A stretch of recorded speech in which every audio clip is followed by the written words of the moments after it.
Helps if I unmute myself. Failed attempt at being all professional-like and having the stream start screen and then running downstairs to get some water. Forgetting that I was going to reposition my camera. Because I was kind of blocking the mission tracker thing. You know, if there were a lot of points in the tracker.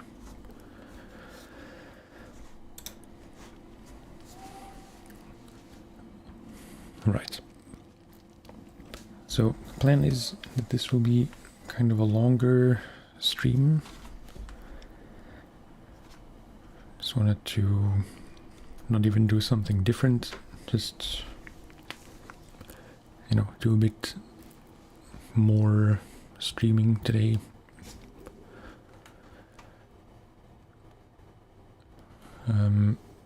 It's currently a bit past 2 p.m, so maybe 3 hours-ish, 3.5-ish, then dinner, and then probably more in the evening, another few hours. Anyway,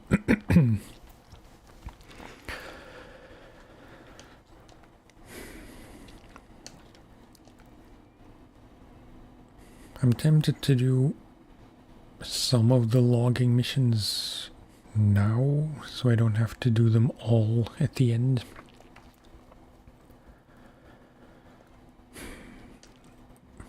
But I know they'll be the most difficult ones, so maybe I should do the normal contracts first.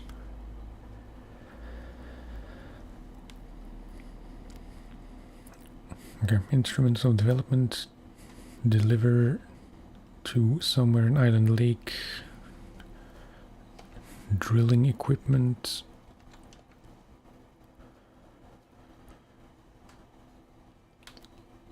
we established yesterday that this was 4-slot stuff.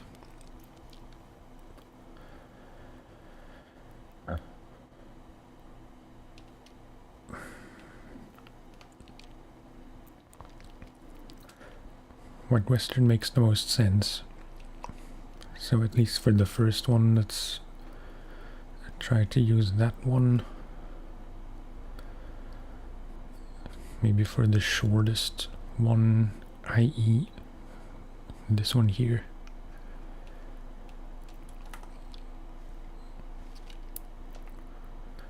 Don't necessarily have to refuel yet.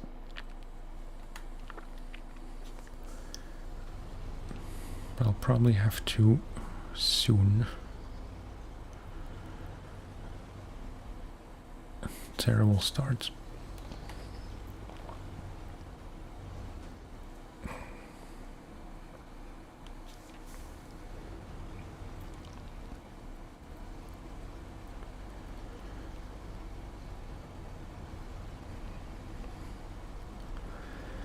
Let's just reverse. I don't know why I was making it so difficult.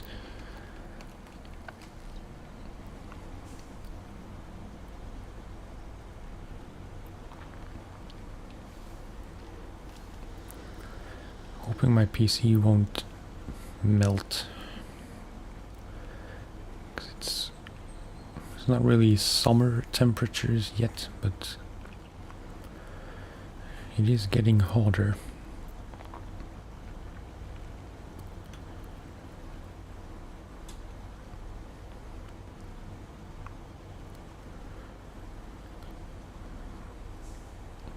And, you know,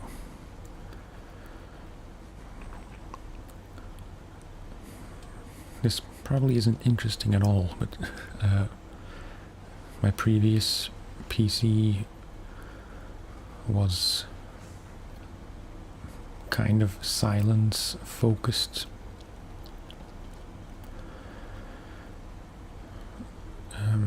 You know, the case had some sound dampening stuff on the inside, which was, I think, more of a thing back when I built that PC in 2017.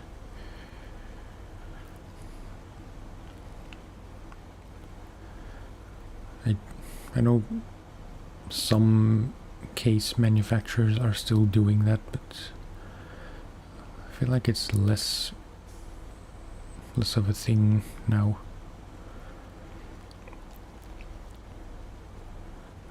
And there is something to be said for it, that it's kind of nonsensical, because my current PC has like a mesh top and a glass side panel, so no sound dampening of any kind. And I don't think it's much louder than the previous one, even though the parts are... I'm going completely the wrong way, aren't I?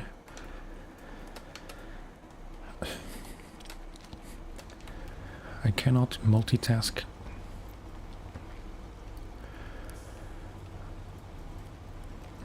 Yeah, I mean, this is not a flex of any kind, but my current GPU is a 3-fan one. The previous one, I mean the one in my old PC, was a 2-fan one, and just a worse one because it's much older. So everything in my current PC is louder, and yet it's not that much louder overall, even with a much more open case. And that makes sense. Sorry, huge tangent right out the gate. That all makes sense because an open case should have more air going through it anyway. And just more, more ventilation capabilities, very generally speaking. So whatever fans you have in them most of the time don't need to work as hard, which they would do in a more soundproofed case because there's less airflow anyway. I don't know much about PC building and stuff, but I think that makes sense to me, and I feel like the market is kind of reflecting that it's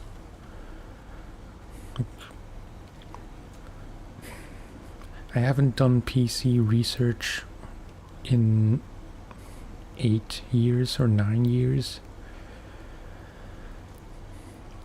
The last time was when I was building my first PC, so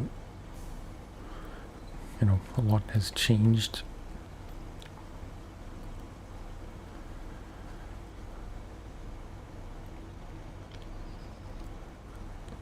But to circle back to my initial point, the options of cases these days tend to be quite a bit more open in as far as I know what's available. Right, I'm gonna turn around as much as I can so I don't have to drag the drill equipment through as much mud.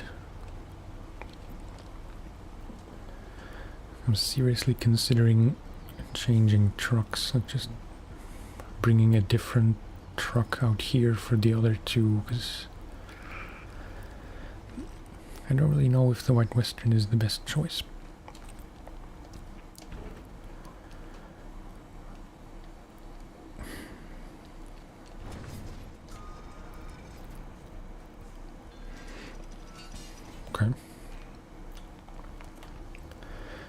You don't often get cutscenes, or is that a cutscene technically? But like animation cutscene thingies of stuff being built or deconstructed when you pick up cargo. It's usually when you deliver.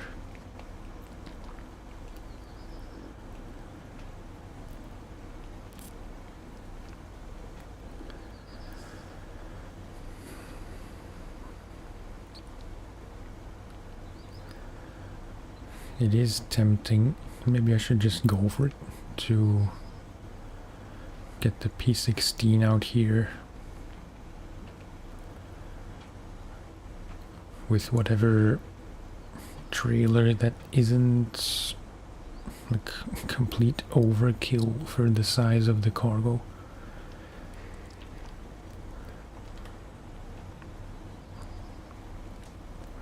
Because surely there should be high saddle trailers, semi-trailers, or even regular trailers. Doesn't have to be semi.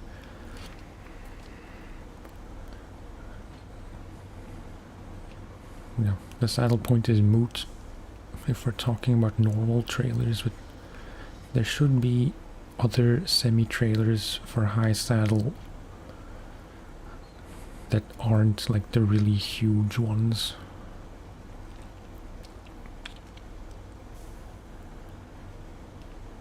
And even if they are huge ones, this map is probably the least bad one for those huge trailers, because it's kind of spacious most of the time.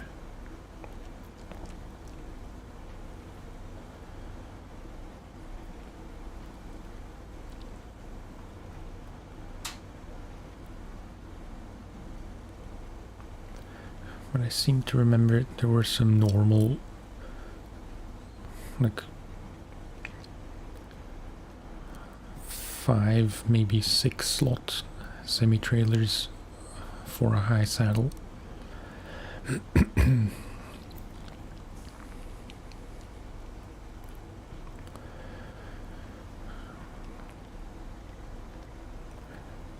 On a technical note, I realized now, just before I started,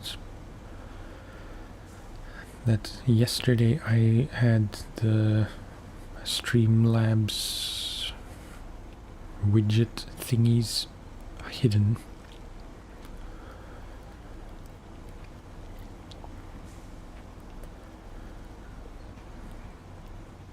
Which I don't normally do.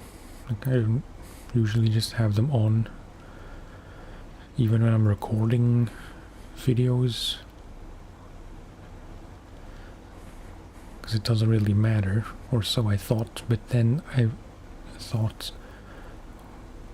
what if someone would subscribe just as I'm recording a video? Then it would show up, which I guess might be kind of funny anyway.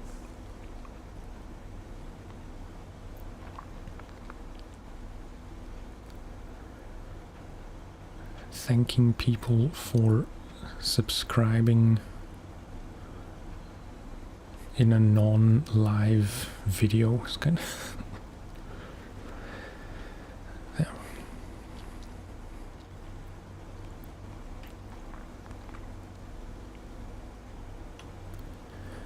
I still don't know if the subscriber thing is working, to be fair. It wasn't for a long time, and I didn't really know why.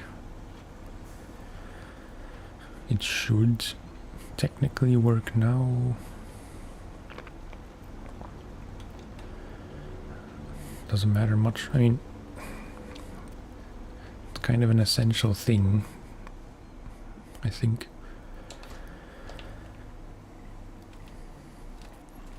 It's like the basic kind of extra fancy stream thing is to have some kind of alert.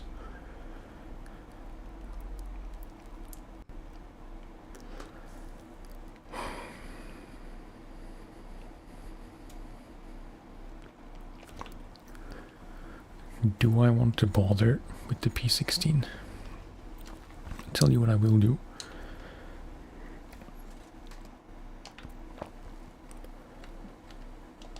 Since the P16 is kind of stranded here with not a lot of fuel left at all,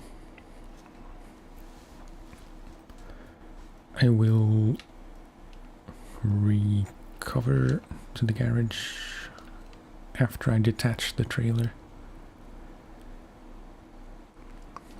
Wait, because this is a 4 slot, which would fit the cargo.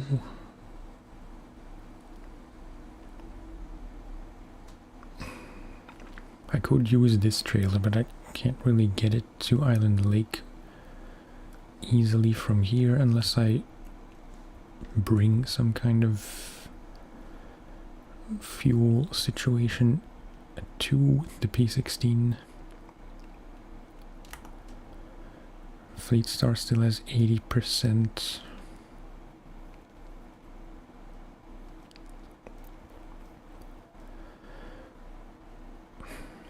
But turning the P16 around will be a nightmare here, so I would have to go all the way here, circle around, go back, waste fuel.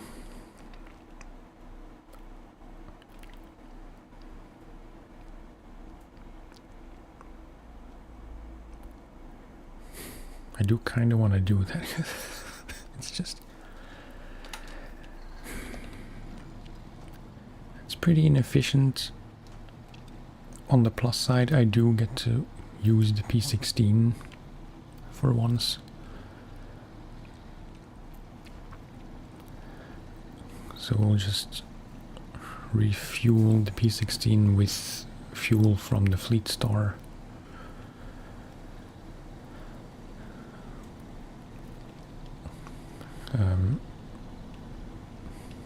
Probably all of it, because I do need enough fuel to drive to the docks and back, and then down to the fuel station, past the fuel station to the Island Lake gate.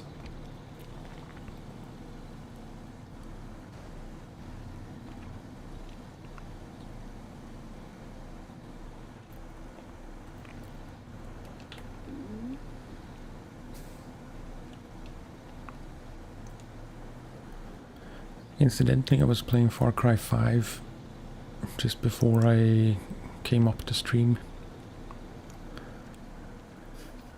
Unnecessary clarification, Far Cry 5 is on PlayStation downstairs.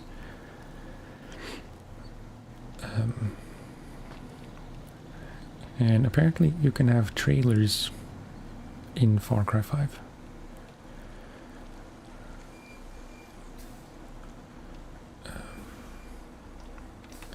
Right, so Fleet Star 2 P16. It's hard to estimate how much I will actually need.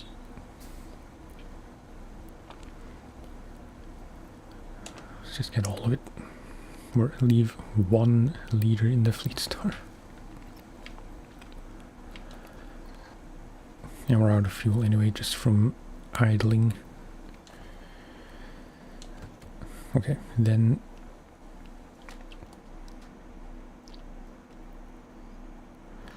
there isn't a trailer store here, right? Because initially my plan was to recover the P16 to the garage, Smithville garage, just to see what my options are in terms of trailers. But yeah, it's kind of redundant now. Is there a way I could turn around here? Well, now there isn't, because I cleverly parked the P16 in the Fleet Star in the way. So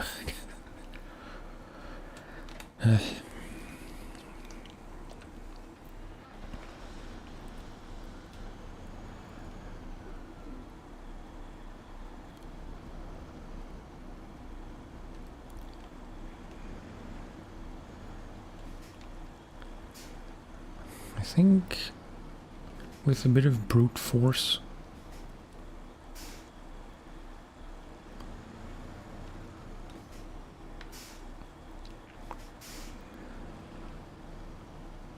we can turn around here.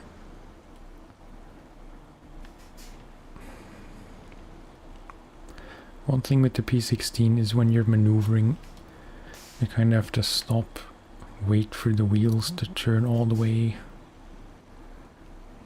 and then proceed. Okay, you know what? Bit of fuel back in the Fleet Star.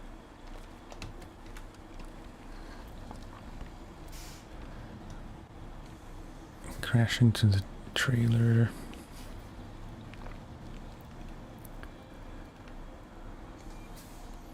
I would park it on the bridge, but now that's again blocked by the P16. So let's park here as much out of the way as I can.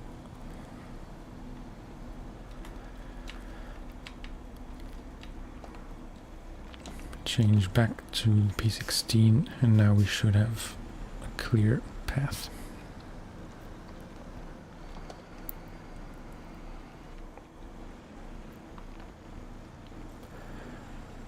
I'm gonna take a chance and not take the fuel back out of the Fleet Star. So we should have enough at this point to at least make it to the fuel station.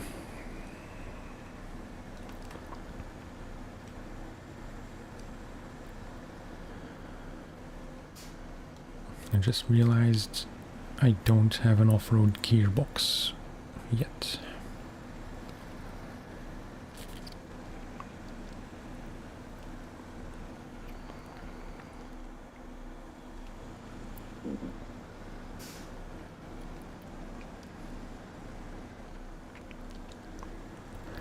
I could still recover.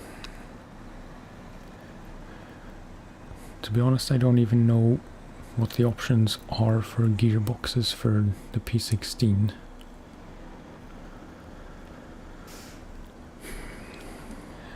So it would be very stupid to recover with the intention to put an off-road gearbox in this, only to realize that that's just not an option, and then I have to drive back out with the P16.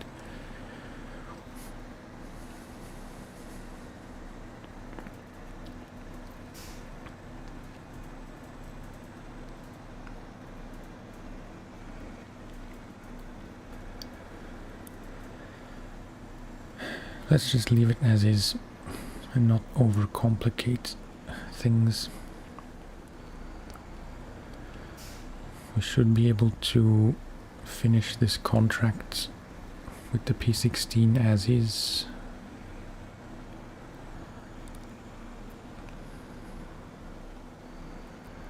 If we can't, we'll just recover, preferably after selling this trailer, because I don't like to have trailers just lying around.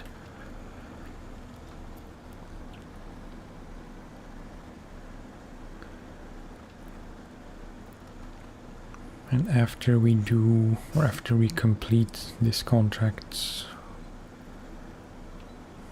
we'll sell the trailer and recover anyway.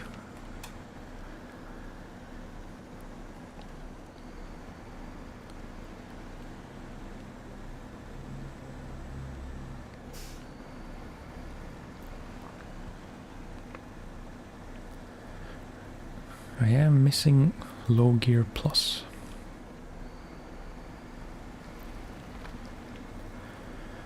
I think if I could only have if I could have 2 gears, it would just be low plus and reverse.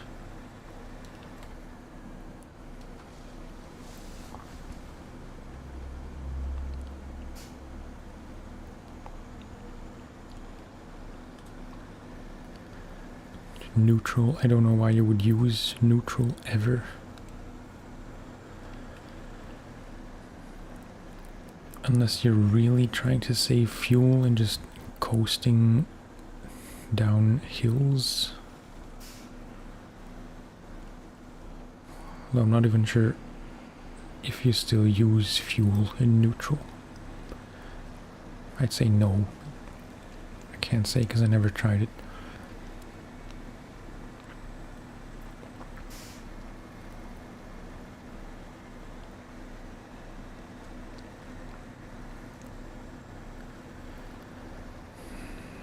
Part of me is a bit concerned that the P16 is just not the right truck for this contract.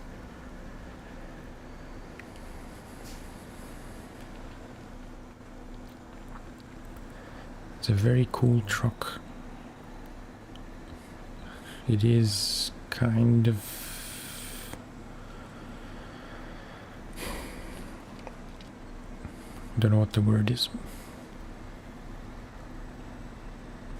It has limitations, which I guess is good, because otherwise it would just be way overpowered.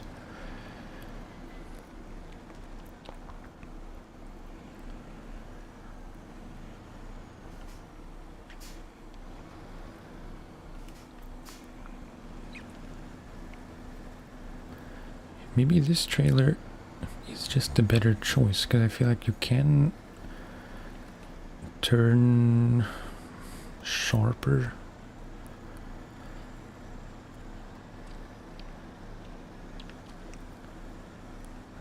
Because this is getting unnecessarily specific. Because the attach point of the... what am I saying?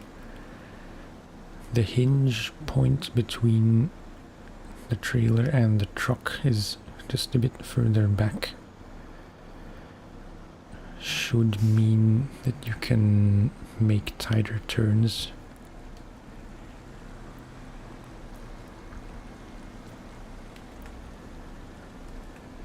No. But kind of struggling in high gear.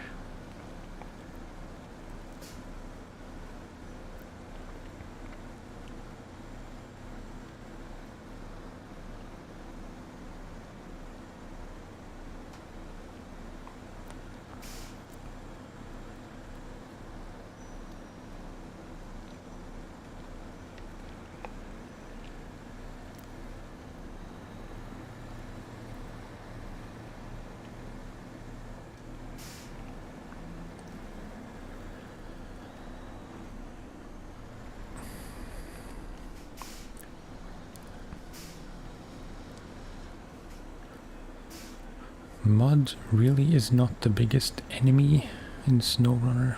It's these big rocks that often don't really behave like rocks, but like big bouncy balls.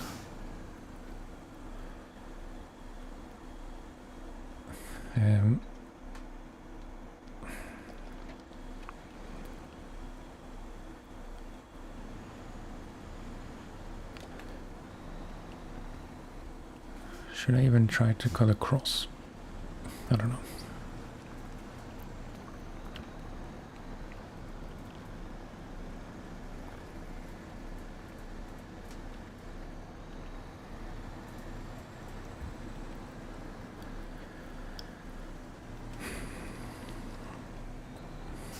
With trucks like this, probably best to not take shortcuts unless the shortcut is much wider than the normal route.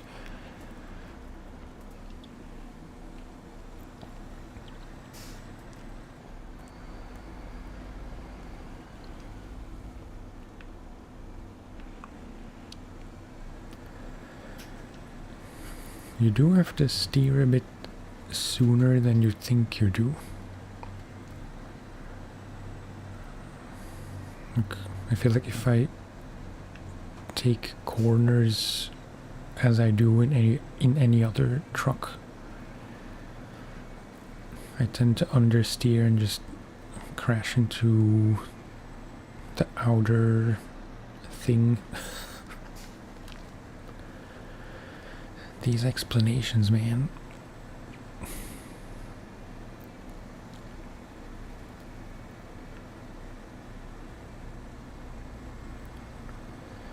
I just have to compensate a bit for the massive turning circle.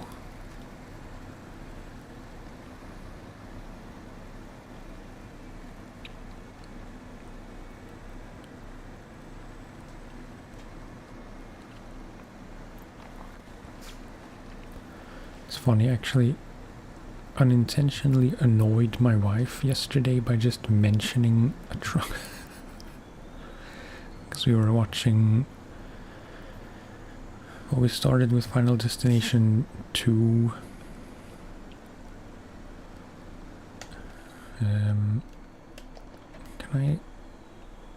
Yeah, I think I can cut through here. I forget if it was in 2 or 1, but it must have been 2. So we started with 2 and then it was getting a bit late already and we didn't know what else to watch. Like, not enough time left to watch a few episodes of something. So yeah, we just watched Final Destination 3 as well. But it was in 2 that there's the... like the whole thing revolves around a car accident. Traffic accident. Where there's a big crash on the highway, just as in the third one there is... It's all about the roller coaster malfunction. And in the traffic accident, there was what looked like a P12.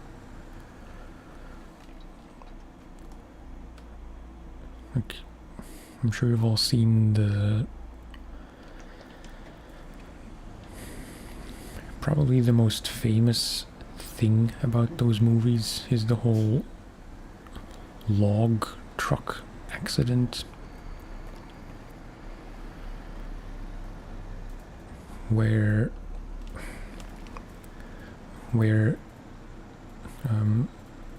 tree trunks, logs, fall off a trailer and they bounce around the road and decapitate someone. I feel like that's the meme with that movie, with the whole series.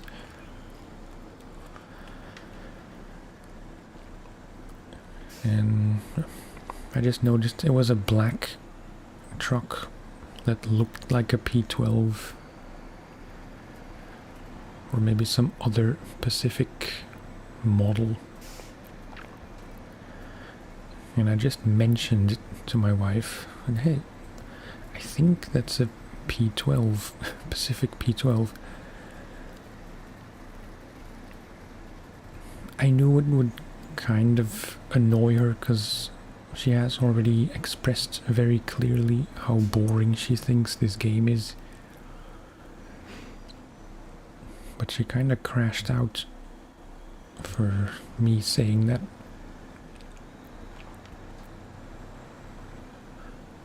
Like, really, dude, I don't need to know about your boring game and your trucks.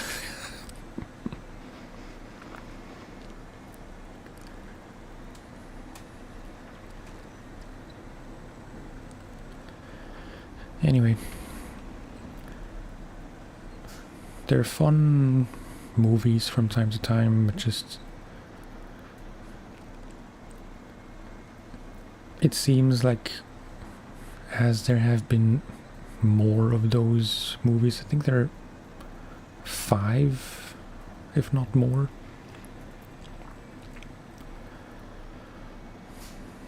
And I have the impression that they know how stupid they are. And they just roll with it. I hope that, like, I hope the makers don't take their movies too seriously. Those movies.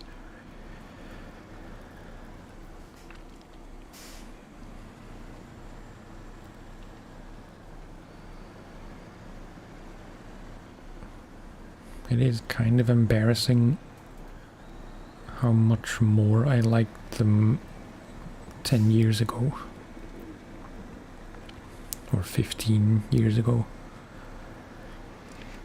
Because back then it was genuinely cool.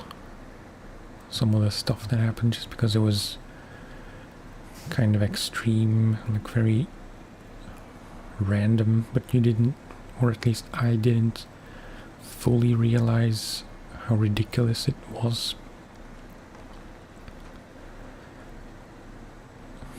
Whereas now it's just, I don't know, it's more funny than cool.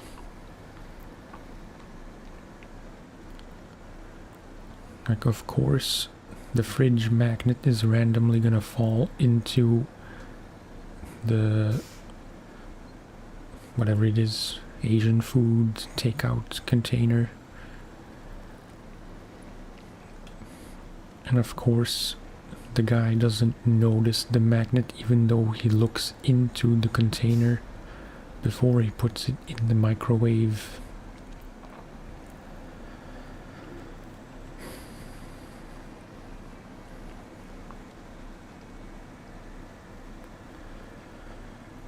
If anything, I think those movies still hold up in a way.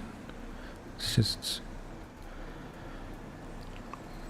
if you watch them with the intention of laughing and not actually being horrified or whatever,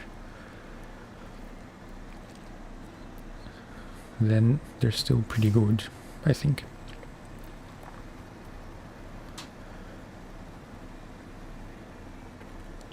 I'm not talking about the acting, which is questionable at best,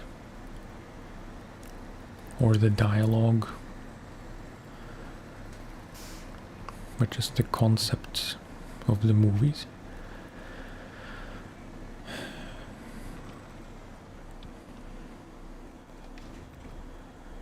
Okay.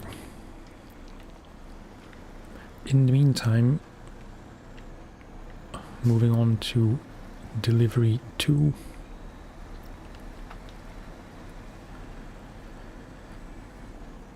I feel like I haven't done anything and we're 40 minutes in.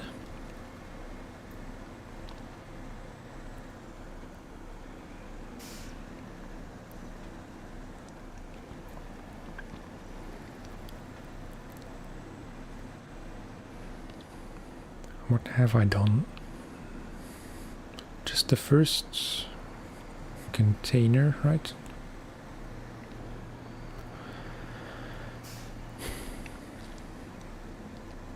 So yeah, I guess another half hour or so for this contract. Not even sure what the next one's gonna be.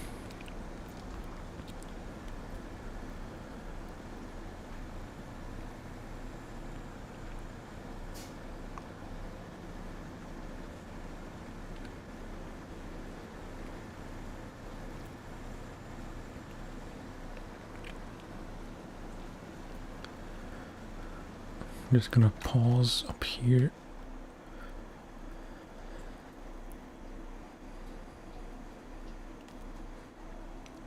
What does it say?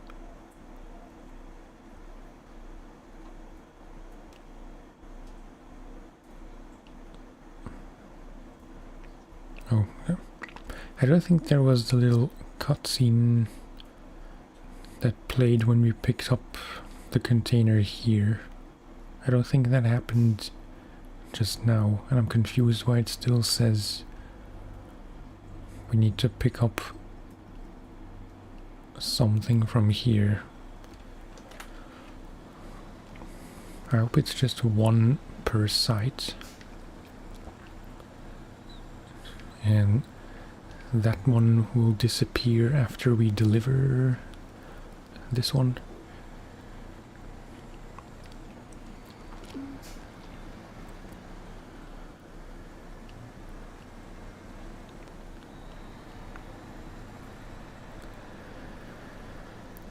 If there is more stuff to do in or involving Island Lake, I think I do want to bring a truck here with a fuel tanker add-on.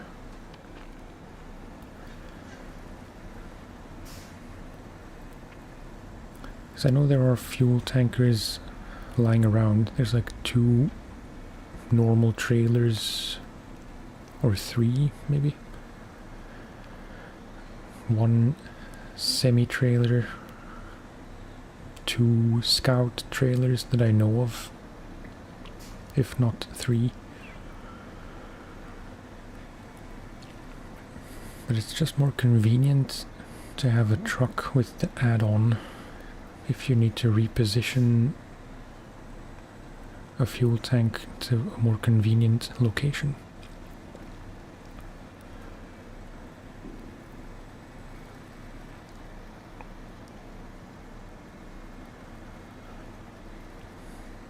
I guess I could use the White Western to put that semi-trailer in a better spot. But then I'd have to figure out what the better spot would be. It's like somewhere in or close to the sawmill.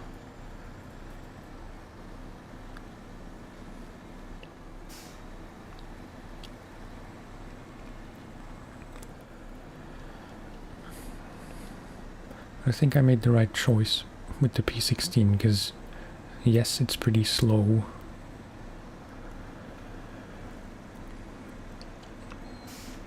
It's not really struggling with the cargo, it's just struggling a bit in general, as it tends to do. Struggle is the wrong word, it's not a fast thing. But I absolutely don't have to worry about tipping over.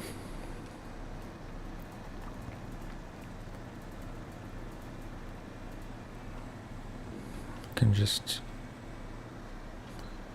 drive constantly at a comfortable pace without really thinking of the lines you have to take or avoid.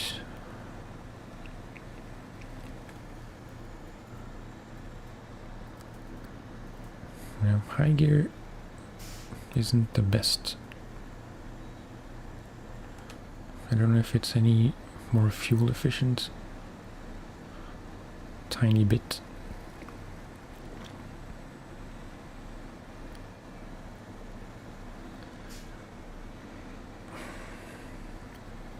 Maybe I should have gone the other way. Wait, does that matter? If I turn around and go this way, I can refuel here. And of course it's longer to get there.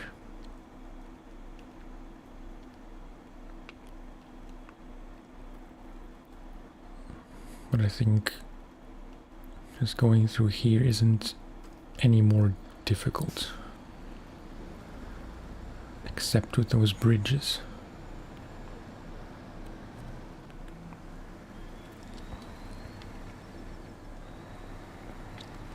I should take a screenshot of the P16.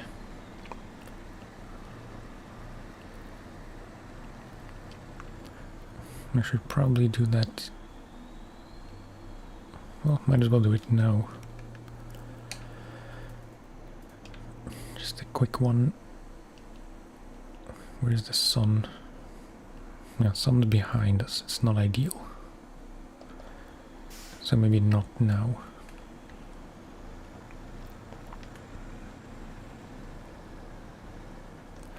Although, no.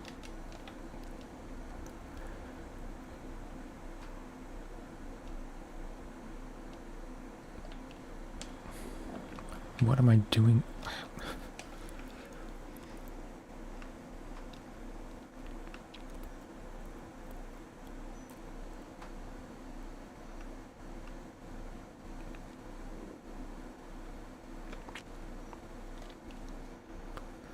Doesn't really change much.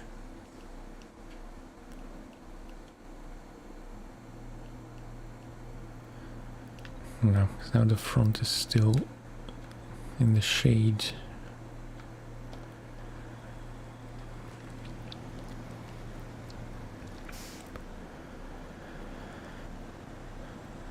That, dear friends, is the result of being married to a photographer.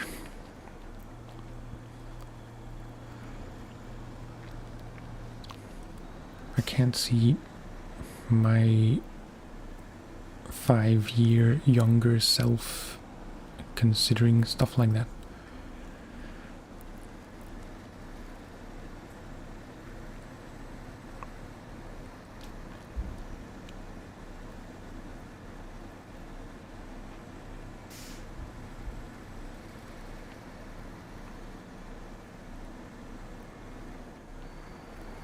I'm gonna try and make a mental note to have a drink after every contract. Or at least after every few deliveries.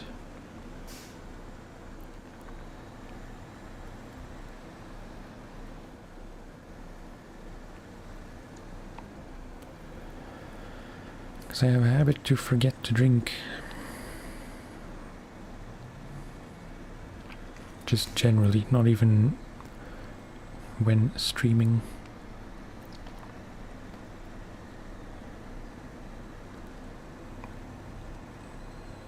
And you would think I would know better after having kidney stones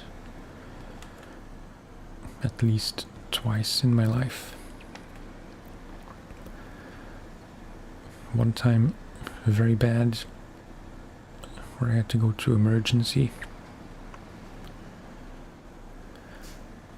And then one kind of random time where I didn't really have the contraction kind of pain. I forget the technical term of it. The colic. Is it colic? The contraction kind of pain you get as a kidney stone is descending through your whatever it's called, from the kidney to the bladder. I just suddenly had pain in my bladder, which turned out to be a kidney stone, which I didn't feel going down, which is kind of weird.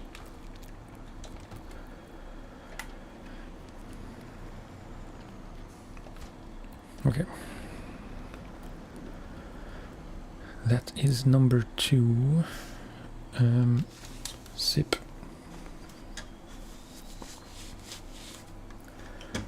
Wait, I just have to check. Because I should have hotkeys set up to mute myself.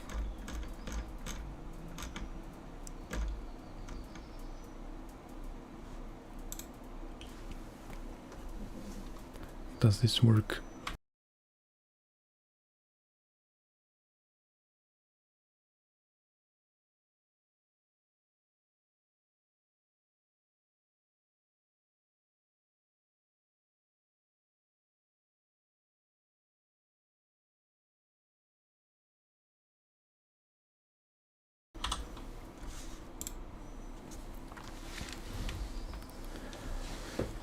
Okay, I just want to see if I mute with the hotkey.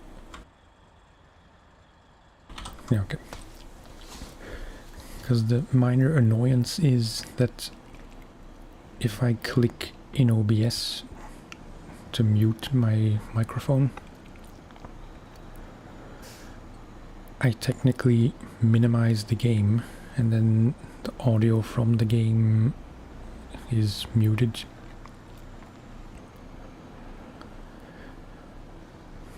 But if I mute with the hotkey, that doesn't happen. So why am I? Oh.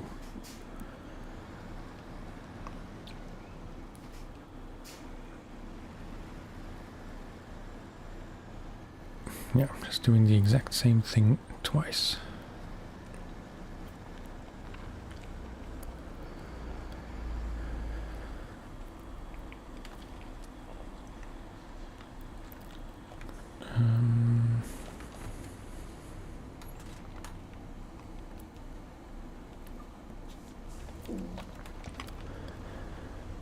Where to park this somewhat out of the way.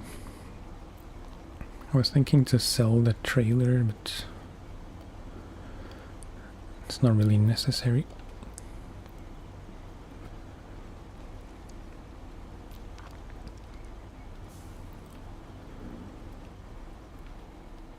Let's just leave it here for the time being.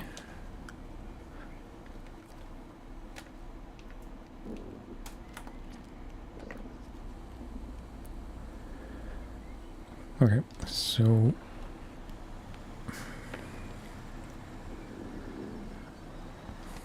wait, we still have to,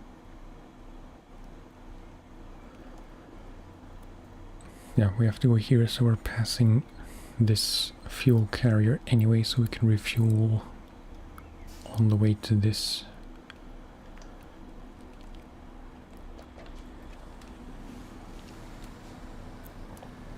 It's nice when things work out.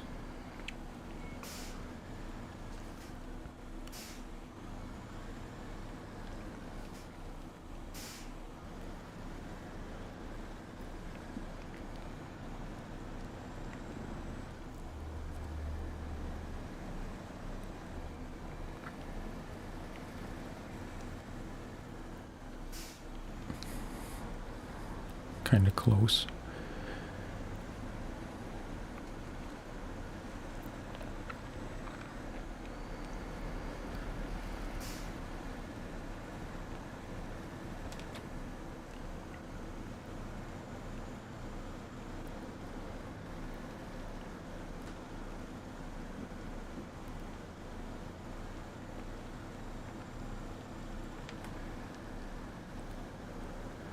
Should be able to make it to the fuel tanker.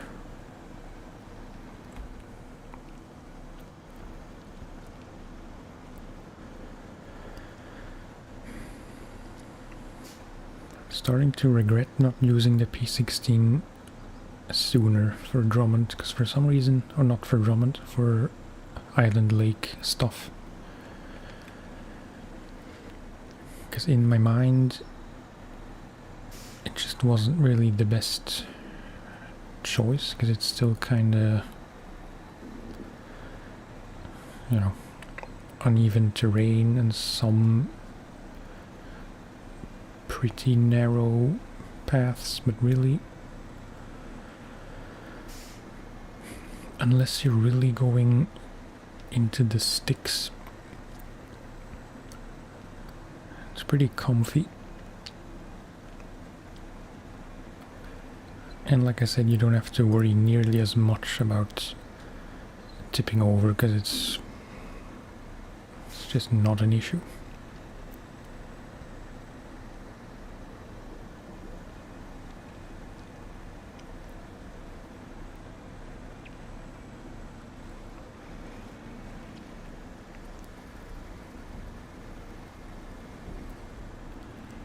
Let's try to not drive off the bridge.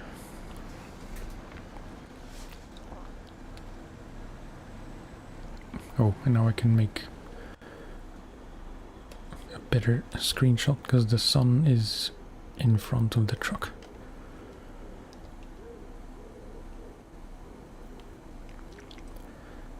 Doesn't look as cool with the, or without the container.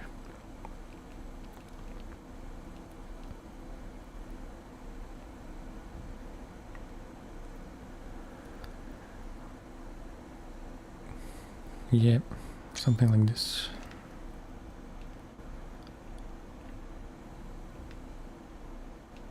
On this side you have the stack.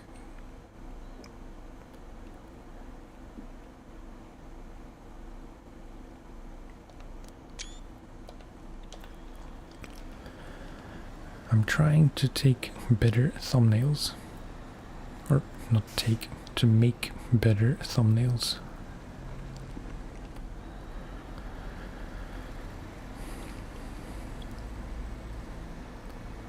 So till very recently I used to think it's kind of stupid to even bother to make thumbnails for VOD streams.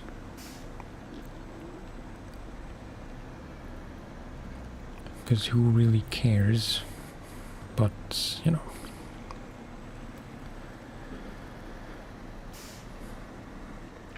It's not that much effort to just re-watch one of my streams, find a good still in the video, screenshot that and, you know, make a thumbnail with that image. That's like 15 minutes work, if that.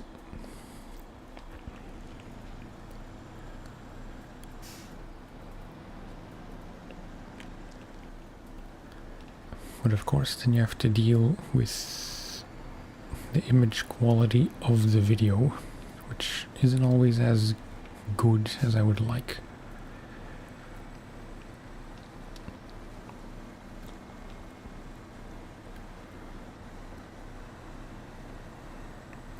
So then maybe it's false advertising unintentionally, because I'm taking good quality screenshots while playing,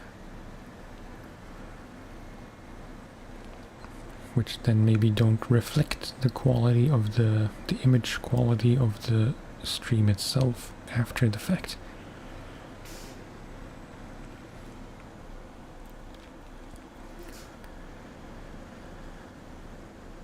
Overthinking. It's one of my many superpowers.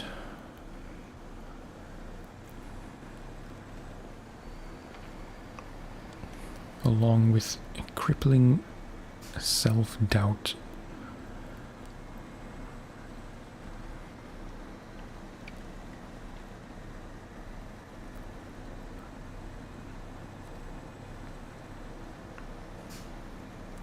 And just being kind of a social mess, really.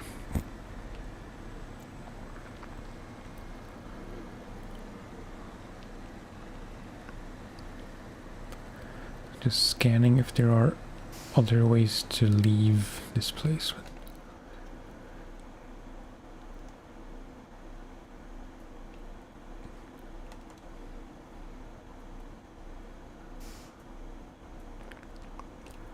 It's really weird why this marker isn't gone yet. I didn't notice till now, but this one disappeared, I think, as soon as we picked up the container. This one didn't, so either it doesn't matter where you pick up the third one, or it does matter and this marker is just bugged.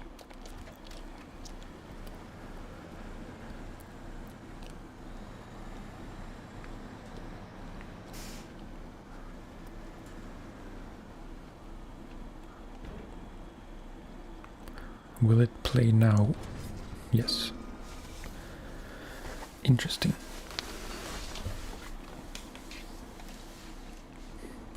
And now the marker here is gone as well. And it's gone here. Very peculiar.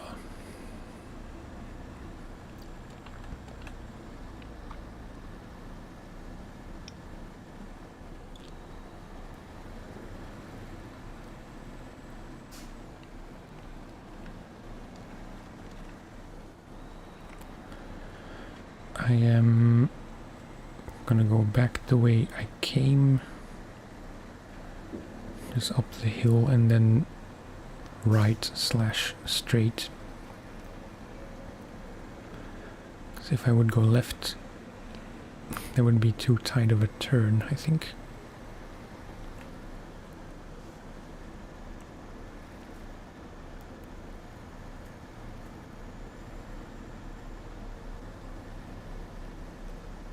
Yeah, like turning left here is just gonna end badly.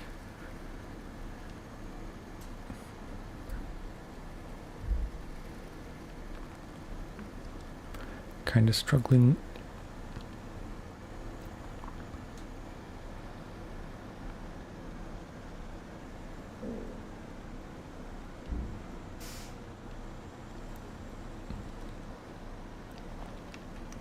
Apologies if you can hear my stomach. Some stuff going on in there.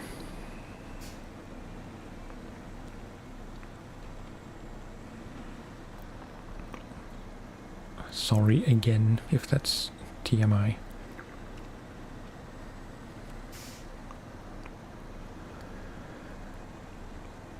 At least I'm not sending images of my own stool to the doctor like I know some older people tend to do.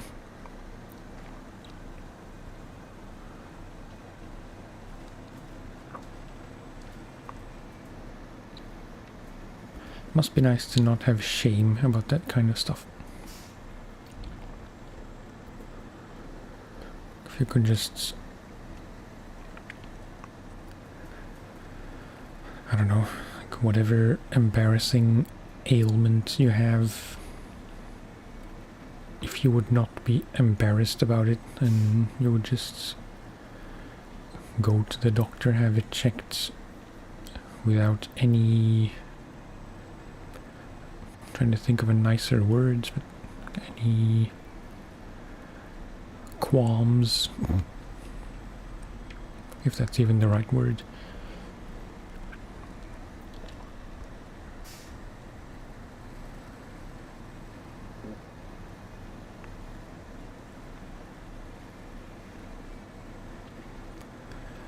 I don't think I'm quite at that age yet.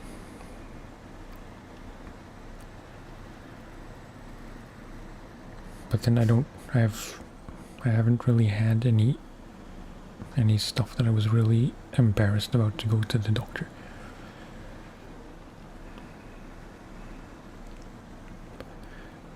No genital stuff.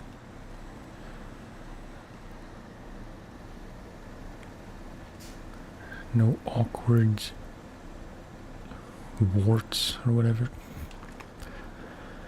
I'll stop talking about that now because it's not very appetizing, perhaps. Just trying to keep the train of thought going.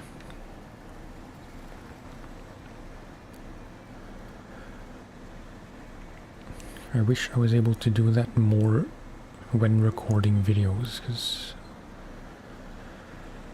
for some reason, and that's just generally with recording videos lately, especially with Cairn, it's usually pretty difficult to like keep the commentary going in a natural way and not jump around all the time, or what happens most, just have dead air for minutes at a time.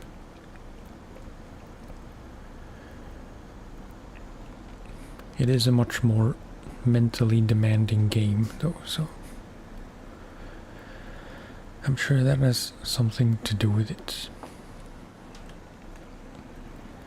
It's a pretty difficult game to begin with.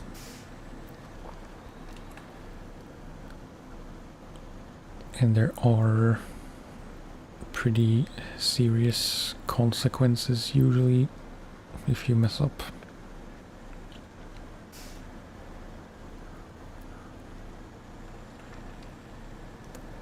unlike in session, which is just more,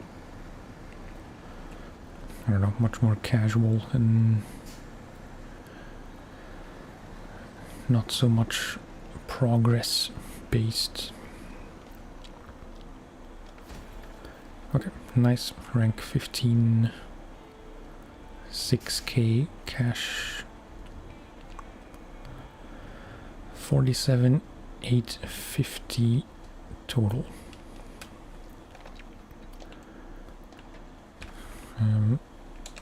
Let's assess for a minute.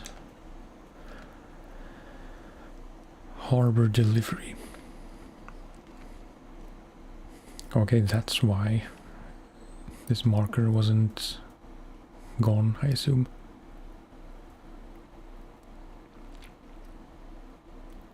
Possibly if I picked up the third one from here as well, maybe I would have had to pick up from this one now? I don't know. But yeah, so it's pretty much the only thing, or that is the only thing we can do except logging.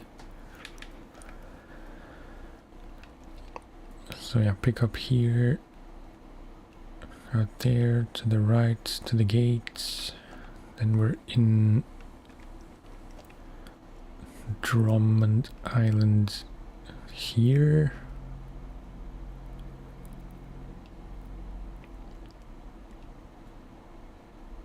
And then we take that through here, all the way around, the way we came, essentially. Probably past the fuel station, over the bridge, around, past this, which I might have to clear out, to the harbor. Pretty straightforward, kind of a long itinerary. And just for good measure,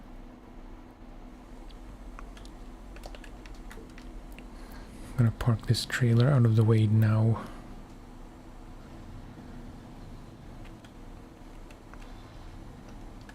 I forget where I picked up these concrete slabs, and I wonder if I will. Whoops. Again, these rocks, man.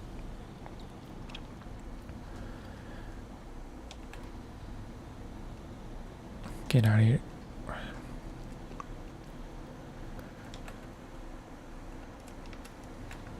I'm assuming I will need concrete slabs at some point anyway.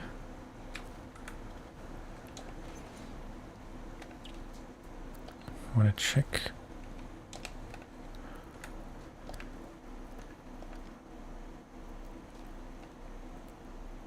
Construction rig, beams, oil rig.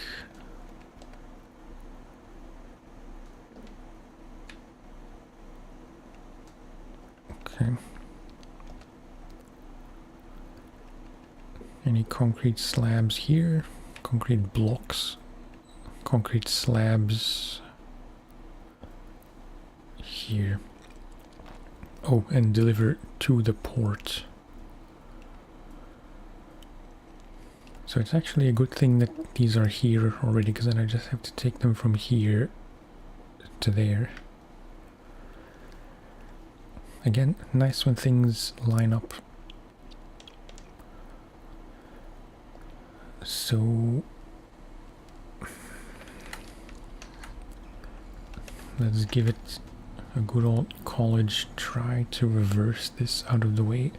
Unless I take them to the port now.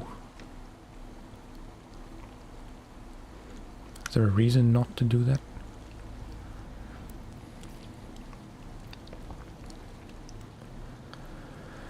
Look at us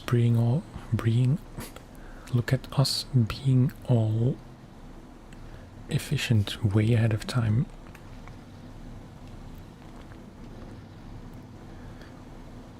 This is like a speedster.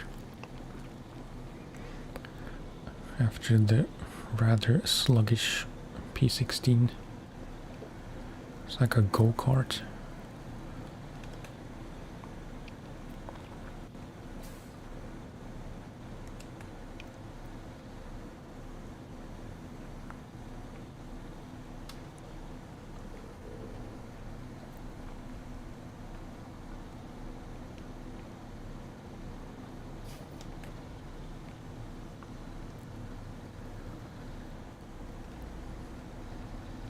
Oops. Scary eyes. One look at you and I can't disguise. I think that's the line from Hungry Eyes. I wish I could say what band that is.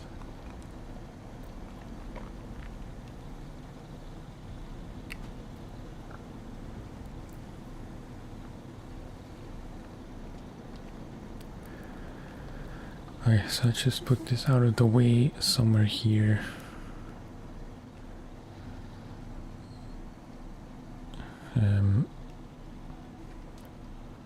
Like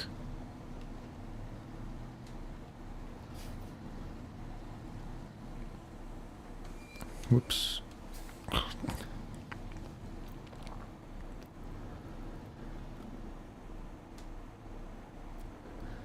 Just here. Kind of irresponsible. Then back to Island Lake. P16.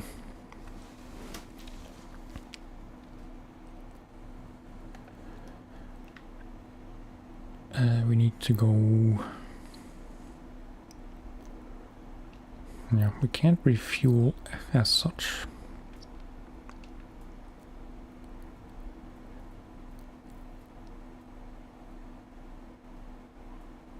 How much do I have left? 220. Oh wait, what?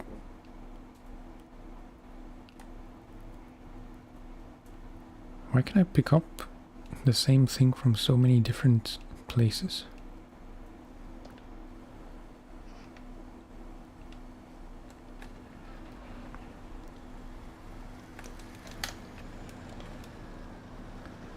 Because there's even one here ready for craning.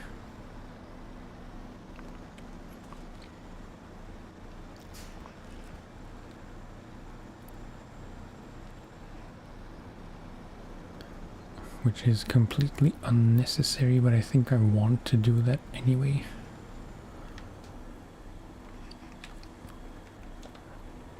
If we park here, yeah,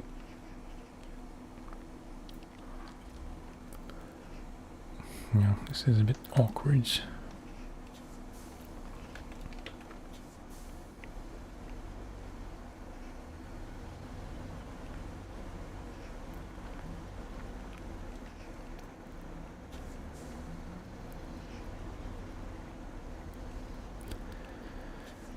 This is completely unnecessary.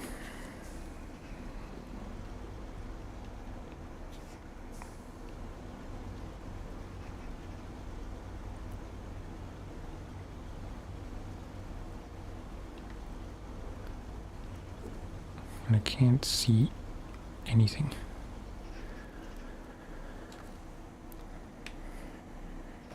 Let's leave that here. I could have also just sold it.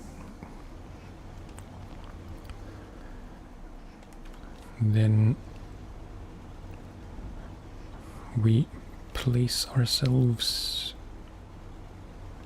in between the container and the trailer.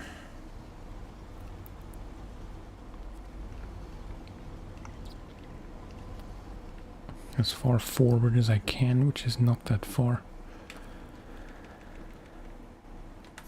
Handbrake. Crane.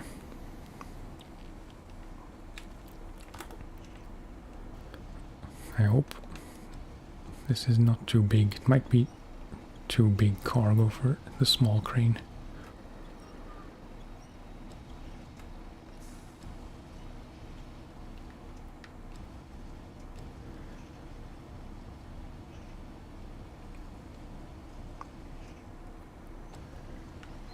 Just swing it around because it can't actually turn all the way around.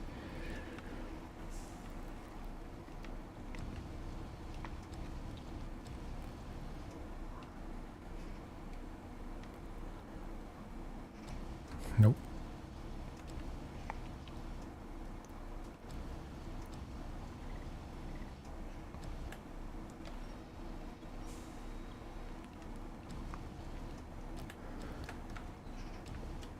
Being unnecessarily precise, as I tend to be with this stuff.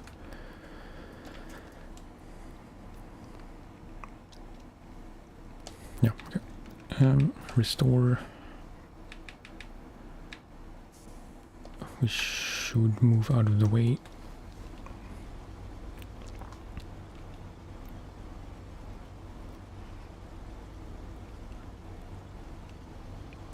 I guess we might as well hitch the trailer back up.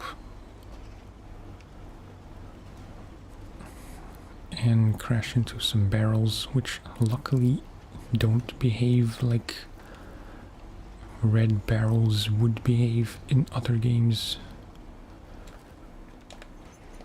Attach. No, attach. Stop. Change truck. Don't forget to pack.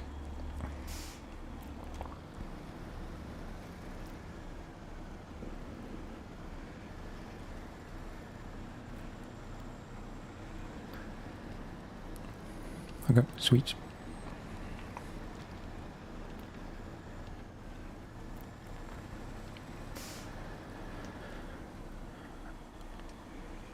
Yeah.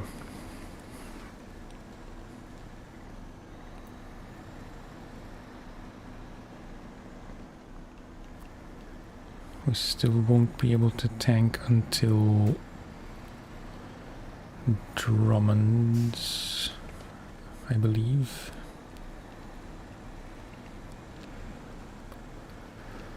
Let's just see how far we get.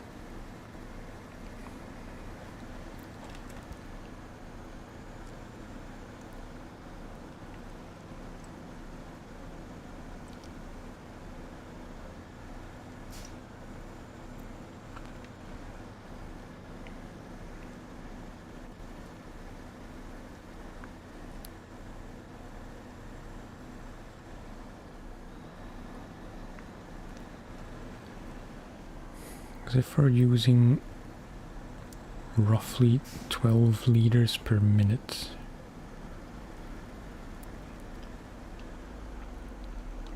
come on, my math is too bad to even try this, so I don't know why I'm starting to think about it. I think it will take 20 minutes or so. So 20 times 12 is 240, if I'm not a complete moron.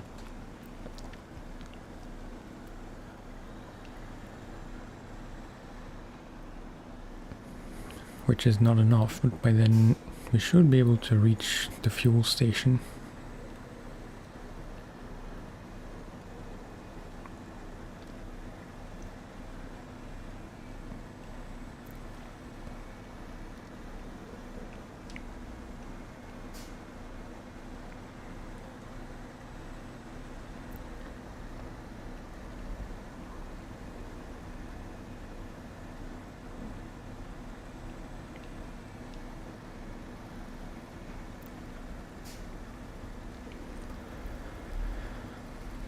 Still postponing the simple task of checking or just recovering the P16, because this would go much faster.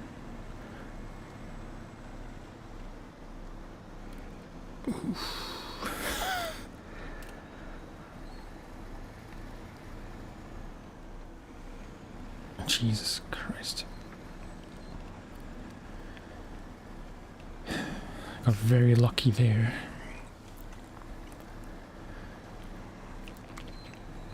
Yeah, the simple matter of checking if there are better gearboxes available. Because if we did have low gear plus gear, or just low gear plus, progress would be quite a bit smoother.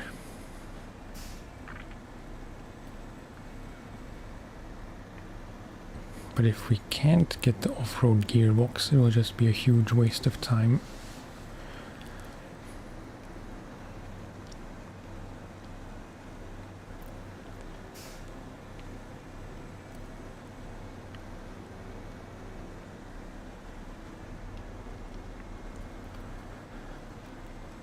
I'm assuming after we do harbor delivery,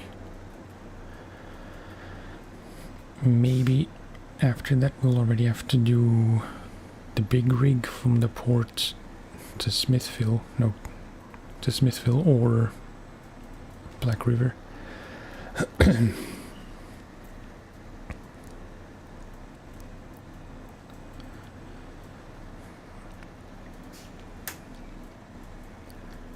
Now I need to know.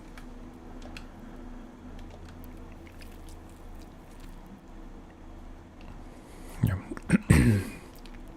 This is construction rig.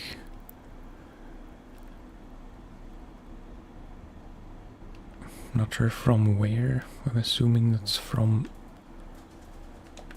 Drummond. Yeah. That's that thing to Smithville.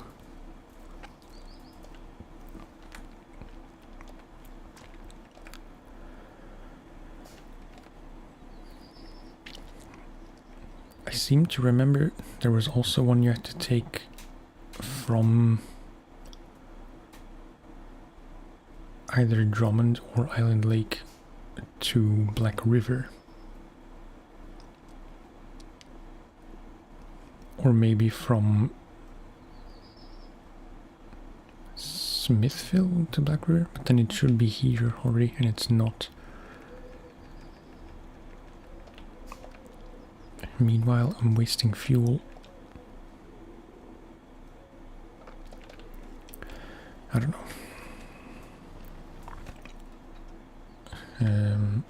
Straight.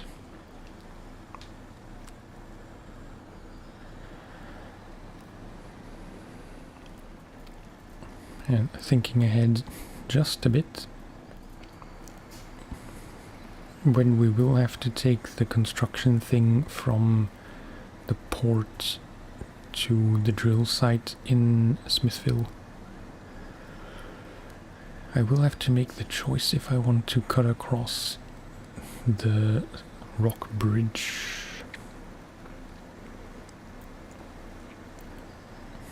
which would not be the smartest idea.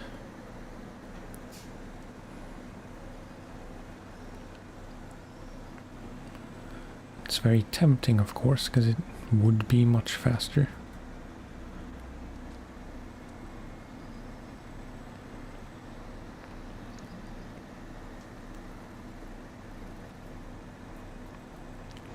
Probably best not to. I'm telling myself now that I shouldn't even try that and just take the construction rig down the windy road in Smithville through the farm and then past the farm left and down to the drill site, not through the woods. I mean, not through the slightly shorter path.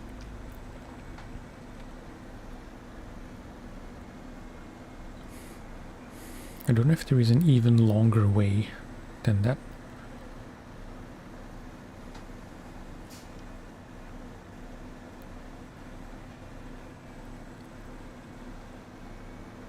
But yeah, fun fact.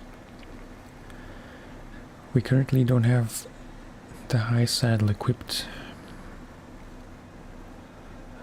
so we can't use the P16 in its current state for that construction rig or any other truck. So we will have to we will have to recover either way.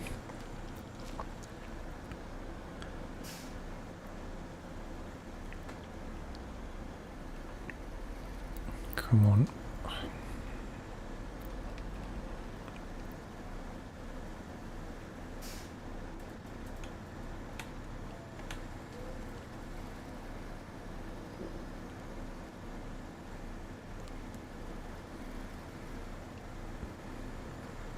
I was about to say, hopefully it won't downshift, because then we'll just come to a dead stop. But we're already down to first gear anyway, so...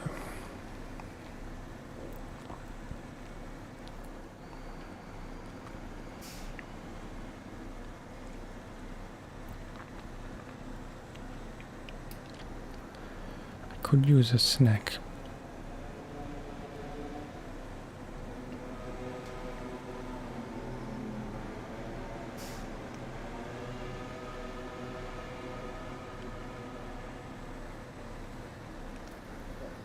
Scooters are the bane of my streams and my channel in general.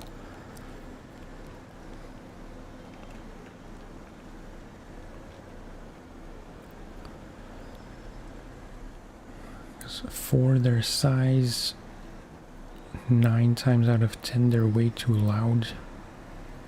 It's just a scooter, but it sounds like... I don't know enough about motorbikes, but it sounds like one of those enduro bikes.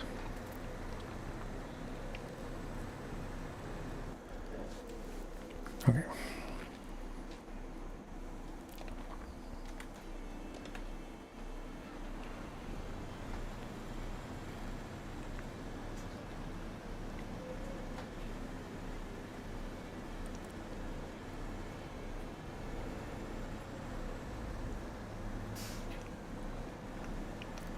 I was going to take the slightly longer way around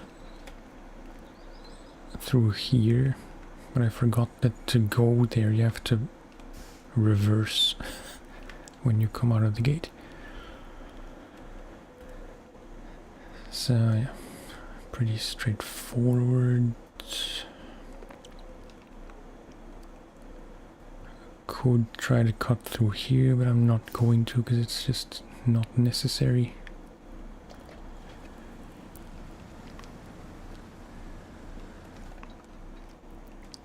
No. I was about to turn left in there.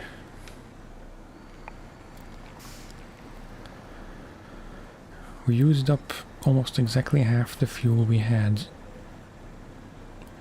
So I reckon we should be able to make it at least to the fuel station.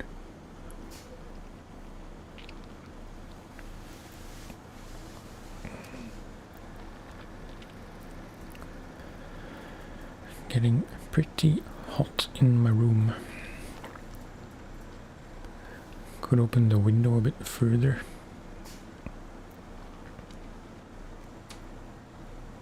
No.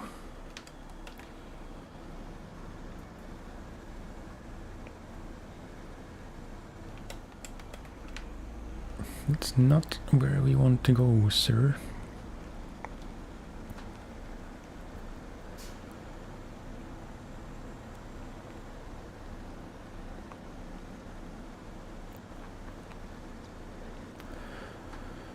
It's nice to see that these streams are still getting some views as VOD.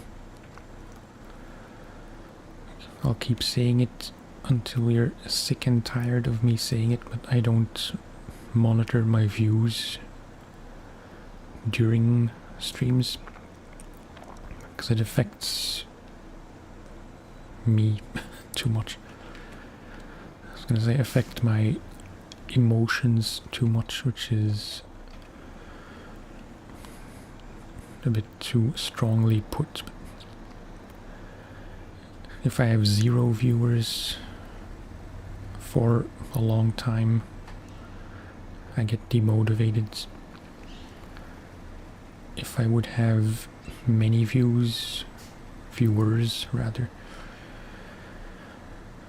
which in my case that would be anything above 10 or so, I would get self-conscious as well.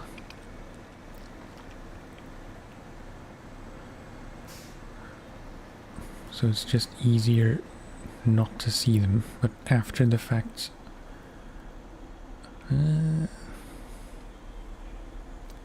I would do this if I didn't have to refuel. So I thought this was much narrower. Interrupting myself. Another superpower.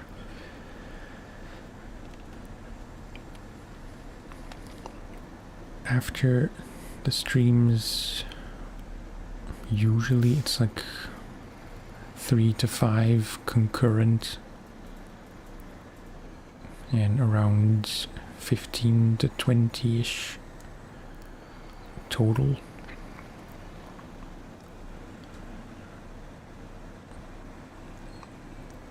But it's nice to see that in the, I mean, that's pretty nice for me anyway, but it's extra nice to see that when they're VOD, Jesus, in the week after or so, they still get the same amount of views again. I don't know how long people watch. It's a small detail I choose to ignore. Anyway, long story, very short. It's nice to see that these streams tend to do pretty well for my standards. Like that people watch at all.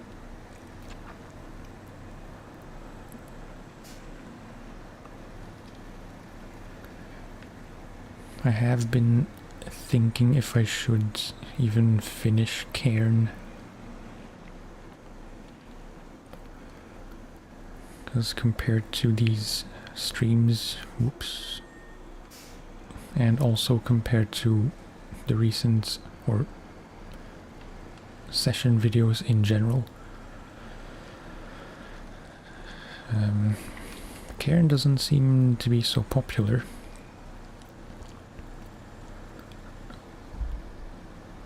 A few videos got a relatively nice amount of views. The most recent one from last Sunday I think is currently at 9, which is a bit less than ideal.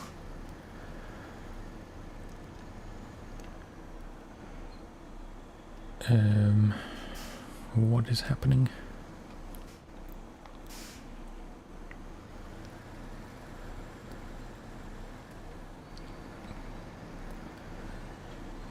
It's hard to say if that's due to just the game not being very popular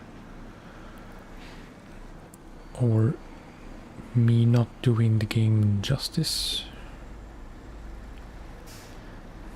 Because like I said, that's one game where I really tend to struggle quite a bit to provide commentary at all, because progress is very slow most of the time. It takes up quite a bit of brain power.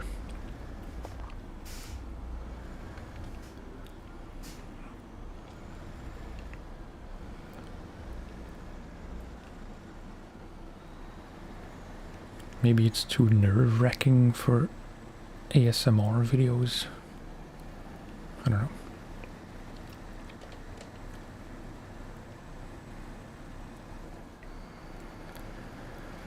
I still really want to finish that game, and I'd prefer to finish the series as well.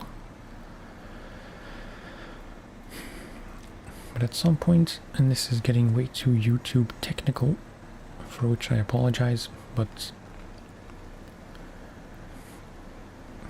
I do wonder if I should stop recording it, at least for a while.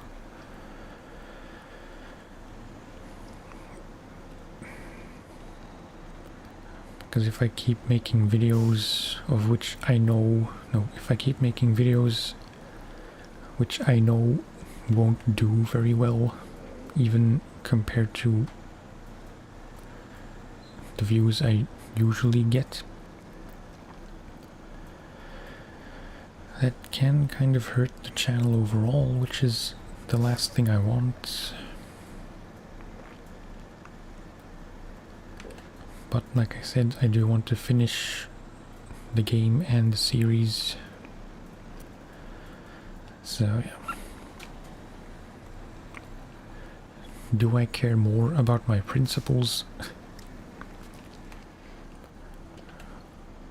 Or do I care more about performance and channel growth?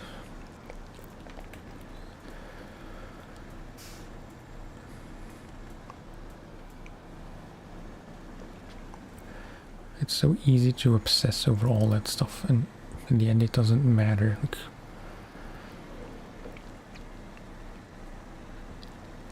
make videos. If people watch them, probably keep making more of those videos. If they don't watch,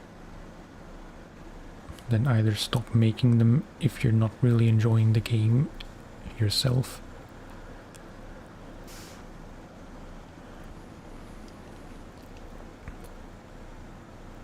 or do keep making them and accept that they won't do as well, which largely depends on the length of the game. Like, if it's an unfair comparison, because I would still play SnowRunner even if no one would watch.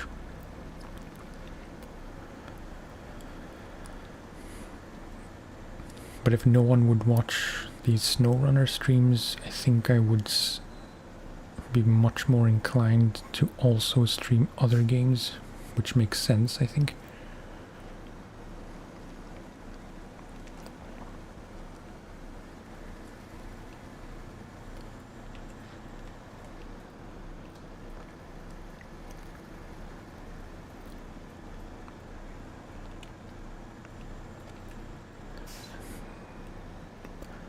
Another issue with Cairn is that I don't really know how much longer it's gonna take me. And like I mentioned in the few most recent videos, I am starting to like it a bit less as I progress.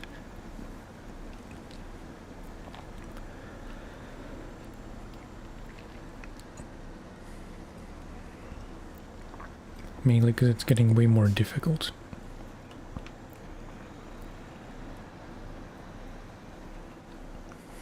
And if I were PewDiePie or whoever, I could... Wait. Let's make sure I'm going the right way. Like, some YouTubers thrive off of raging, because that's generally fun to watch.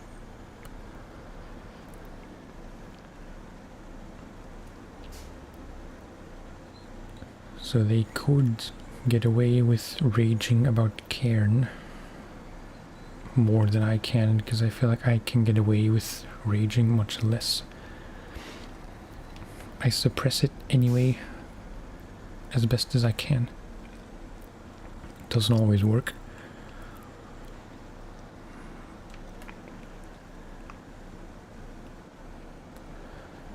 maybe I shouldn't care about that and just let the emotions flow as they please.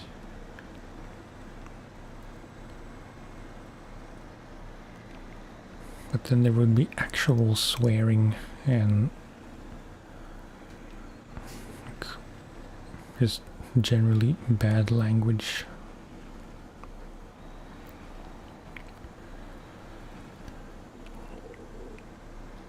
Which isn't necessarily relaxing, I'd say. It's also not really healthy for me.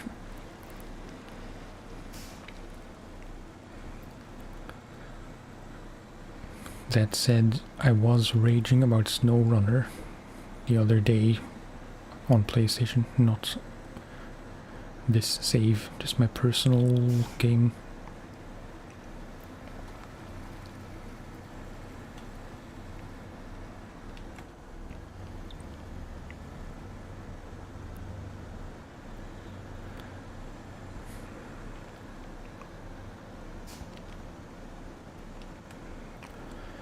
I don't know, just rambling.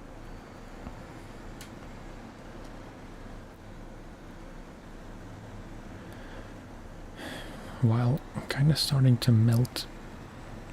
It isn't even supposed to be that hot today. I think I saw on the forecast that it was supposed to be 23 degrees. Which is kind of warm.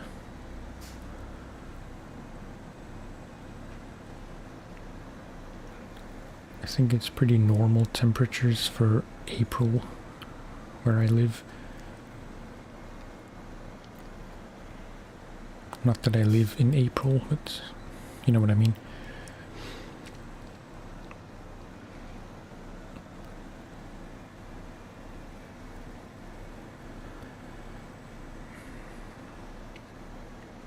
But that's the downside of being on the top floor,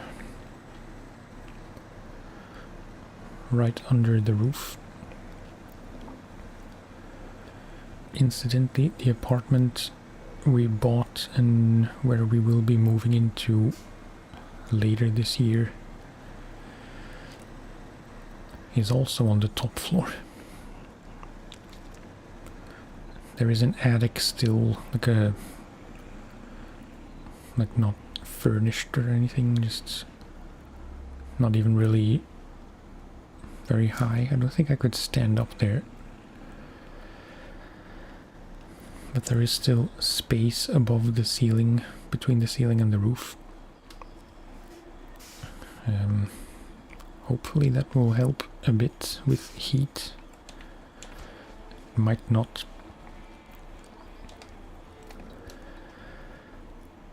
Right.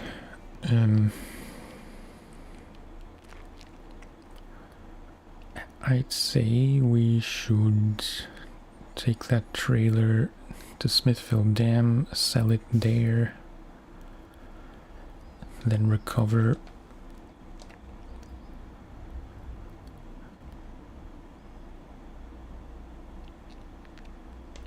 And then, yeah, equip the high saddle, drive back out here. I'm thinking which other truck I could use for this, but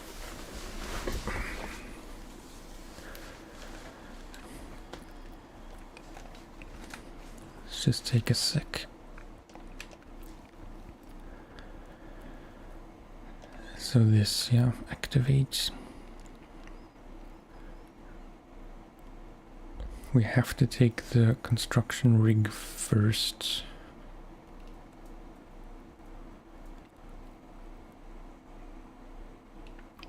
So, yeah, this is all pretty easy. Then we're in Smithville Dam right here. The shortest way obviously would be across here, which I don't think I want to do. I know I said earlier I wasn't going to do. I'm still thinking about it.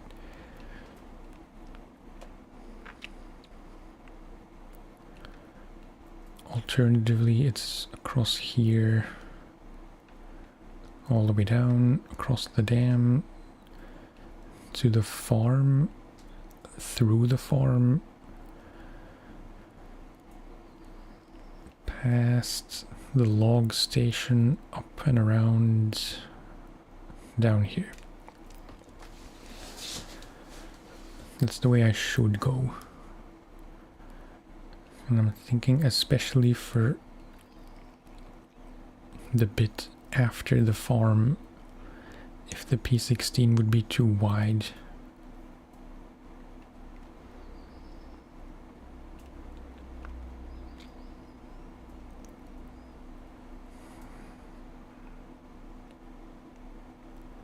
I think it's still worth a shot.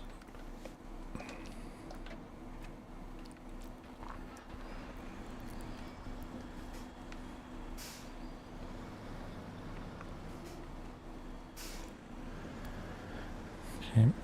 Breaking the traffic rules because you're not supposed to go this way through here according to the arrows.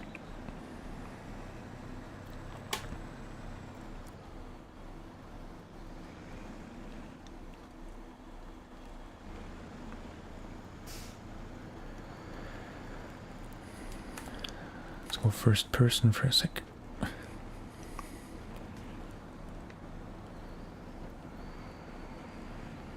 It's kind of a scary truck to drive first person.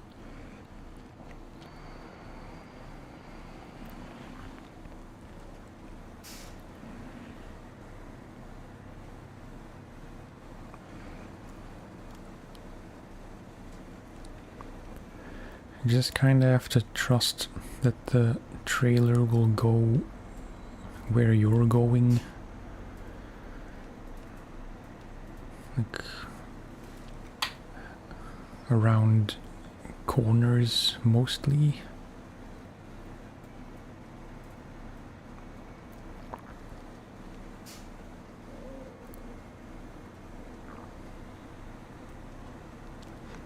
I wonder what that lever is on the top.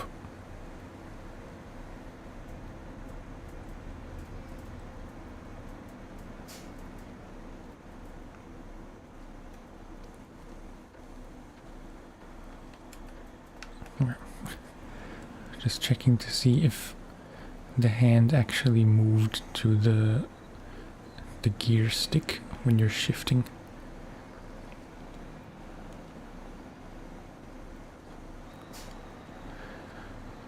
I know some people don't like the hands, which you can hide. I don't play first person enough to really care.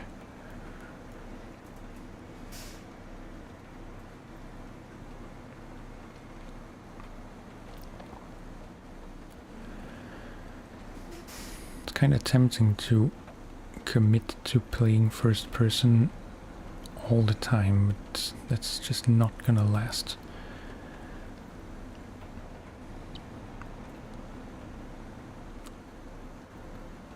I could maybe concede to do all the scouting in first person.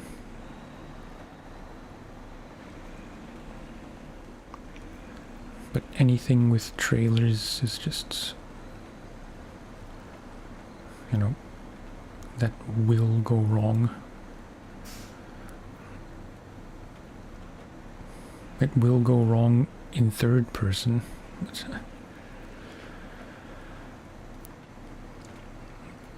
probably much less often.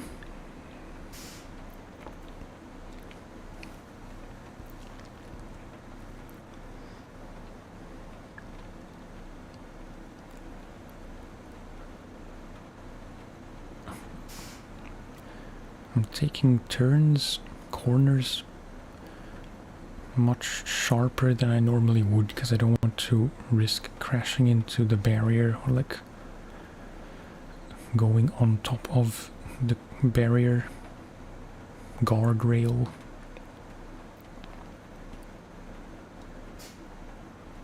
But by taking every corner as sharply as I am, I am setting myself up to get stuck.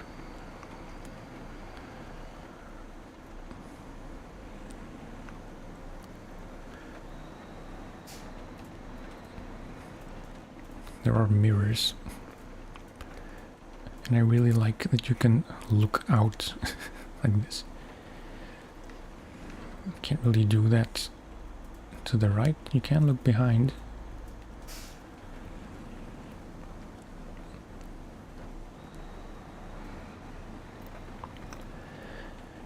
Maybe it's not so bad to play only in first person.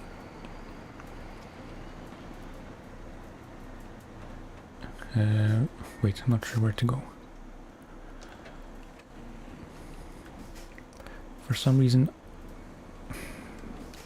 I always think I need to go straight here to go to the tunnel, even though the marker is there, so I should have seen that it was this way.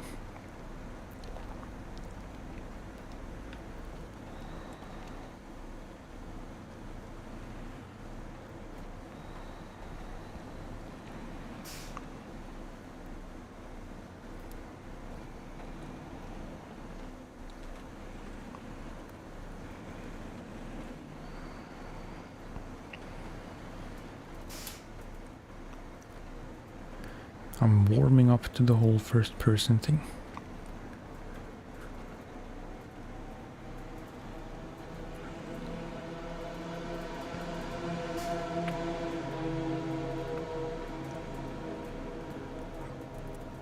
I'm not gonna say, or I'm not gonna commit or even hint that I will commit to first person.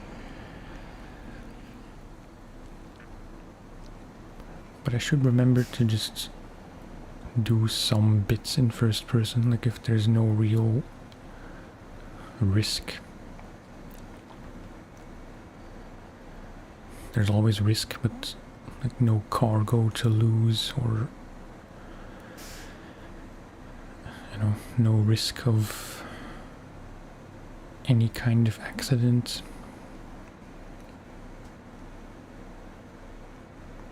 Which I can't just recover out of.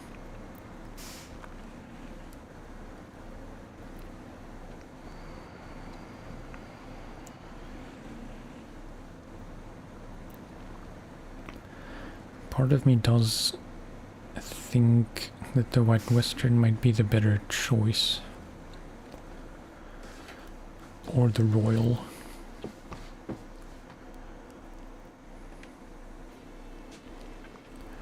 The Royal doesn't have diff locks, which I suspect would become an issue very soon.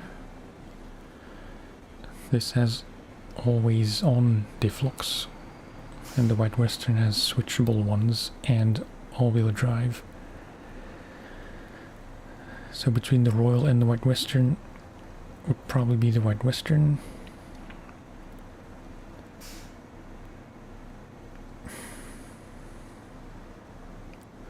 Seriously considering using the White Western anyway. Okay, I don't trust myself to not get stuck behind that lamp post. Sell that trailer, then recover. This is the first time the P16 is in the garage. Better engine for free. So sell the other one.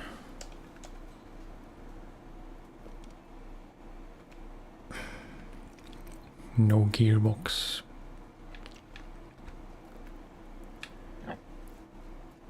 Wisconsin. No suspension options, no tire options. Maybe I should get the twin motor.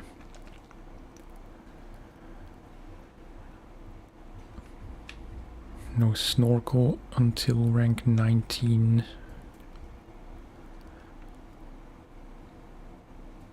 And yeah. Long log front, which we don't need, high saddle, which we do need.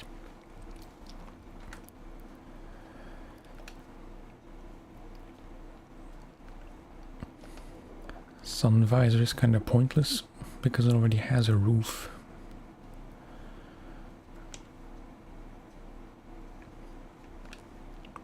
I really like the look of sun visors, but I'm trying not to waste money because we still don't have that much.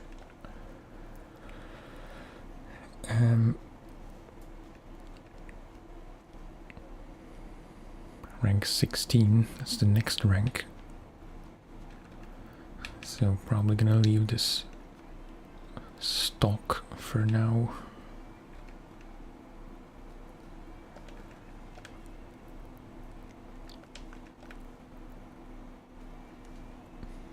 Exhausts, which don't matter at all, they just look cooler, especially this one. I shall refrain. No rim options.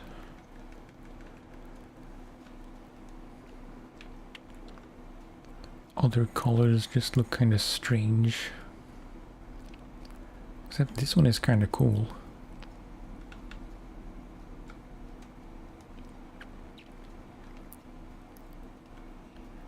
Green, no.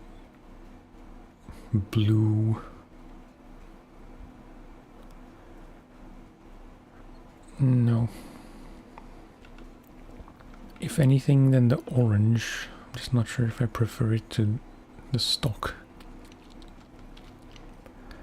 Sometimes a color is just so classic looking.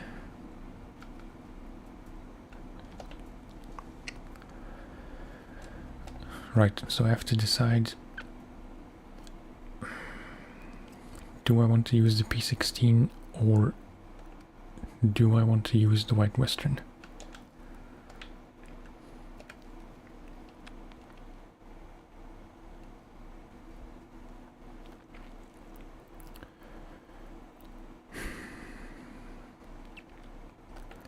I think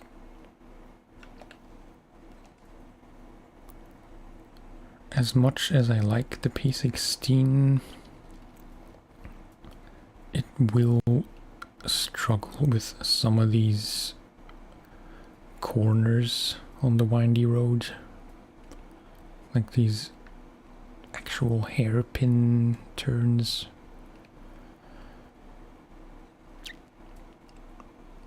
With the turning circle, like with a huge turning circle like the P16 has, that could get a bit dicey.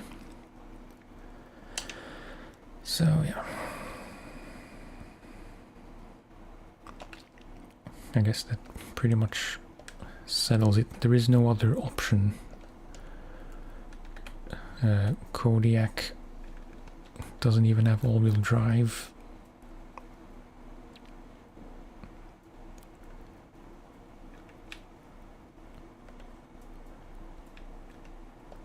So that's out. The GMC also doesn't have all-wheel drive. Scout 800 would be hilarious if it could do that. Twin steer, no. Transstar.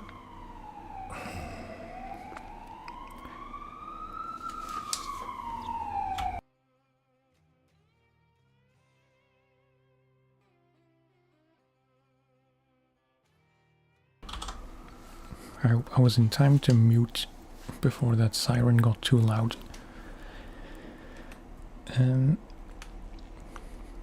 Just want to see what I could buy.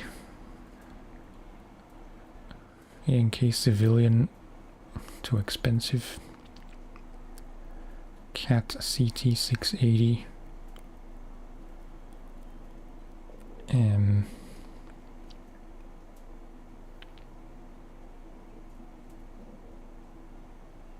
Might be worth considering.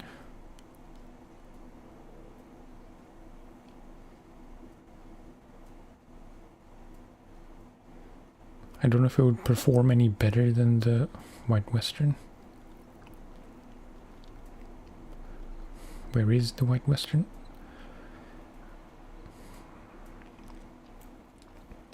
You know what? I'm gonna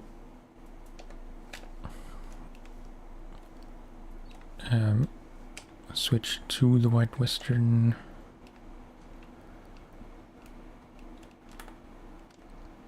Just to sell that trailer, because we're right by a trailer store.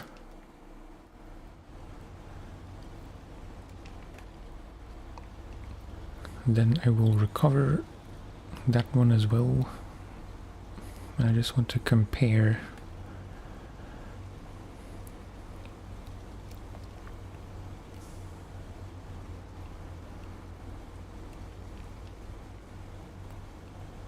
It depends to some extent on the clearance, as in just how high the CT whatever 680 is compared to the White Western.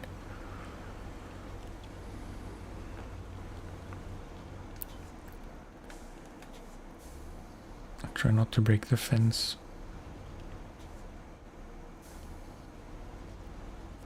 I broke the fence. Okay, sell, recover.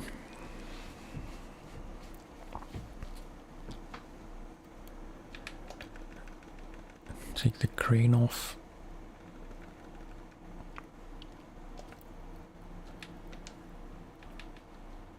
Alright, this is currently power to weight A.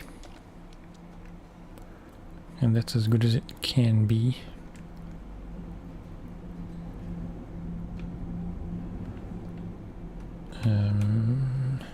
Let's retain the Kodiak for a sec.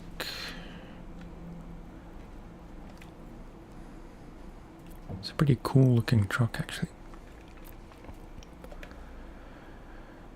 It doesn't even have raised suspension, so I guess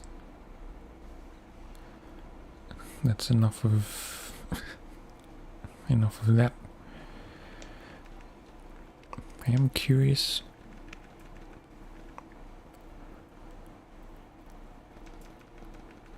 It's gonna have 47-inch versus the White Western, which is also 47 and raised.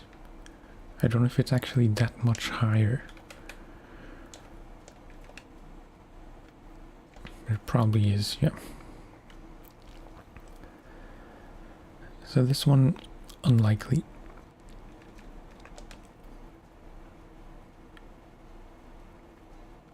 Why would you buy unlocked diff locks?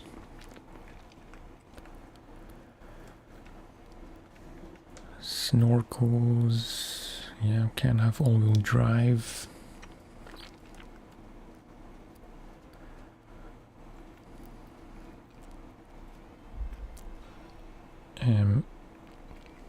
This one I don't think I've ever tried.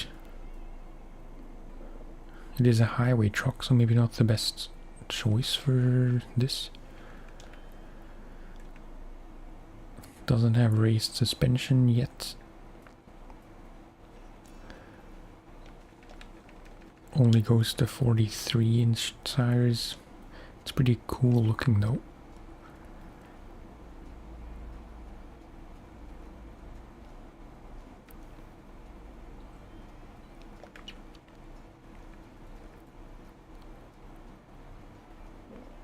Can get power to weight S.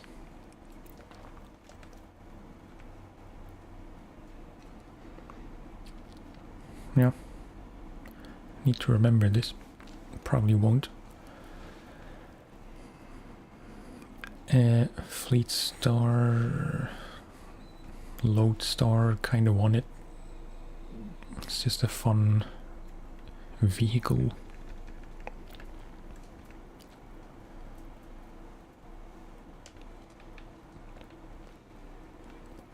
The Paystar I never gave a fair shot.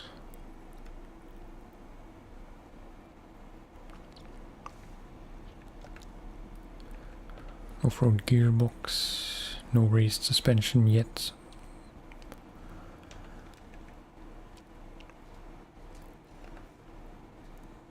No all-wheel drive. It's always confusing when there is a thing for diff locks in the upgrade list, but like no option to change it. And there isn't, like, all-wheel drive isn't mentioned here, but it does say all-wheel drive switchable. So maybe once we get to Alaska, I will consider selling the Royal to buy this instead.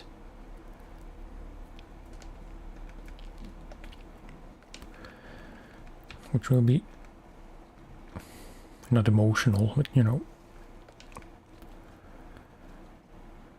we have, or I have come to really appreciate the Royal. Transstar. I know I have one, I just want to see.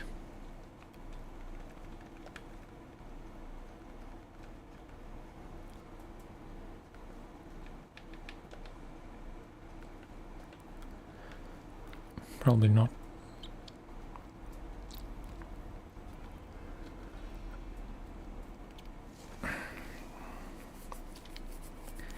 Tricky, tricky, tricky.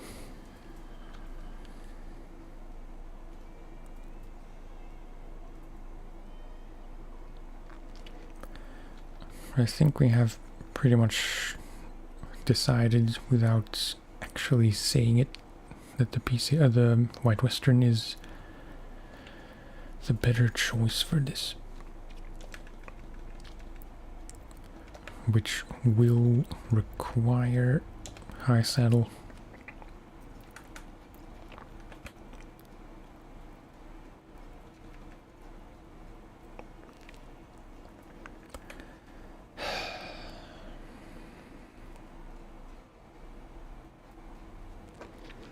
P16 will struggle less in terms of like just hauling capability. It will struggle in tighter corners and like tighter sections. The White Western will probably struggle a lot more with the hauling, but it's a much more nimble truck.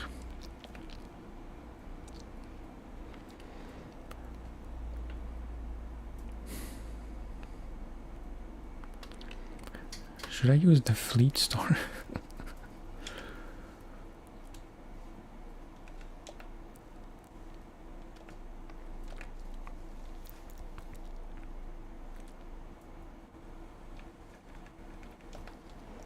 Apologies, I wasn't planning to spend so long planning.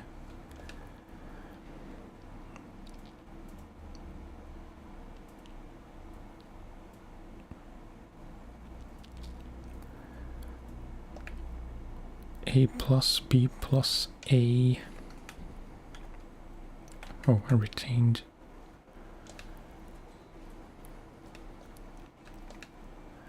A, B plus A.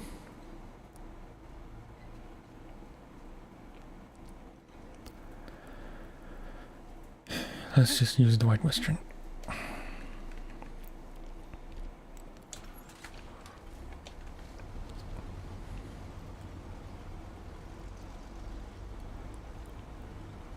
And just to get my maps straight, we need to go to Drummond, so we have to go up the windy road.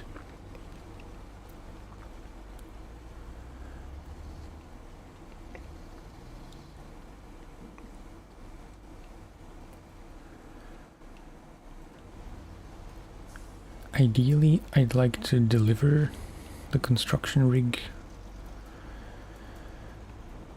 before ending this part of the stream. It's hard to say how long that's gonna take. It's currently 4:21.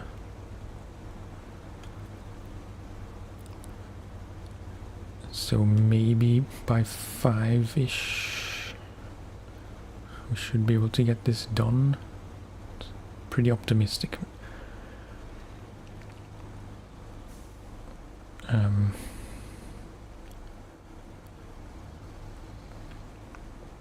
The thing is, I'm getting kinda hungry, but it's too soon to have dinner already.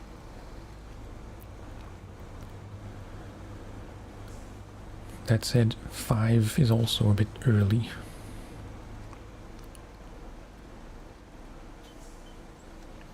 What am I doing?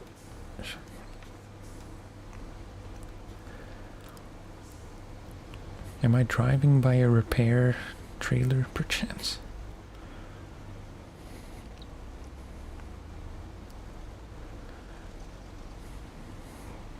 We will take some damage, I suspect, before we even get to the port.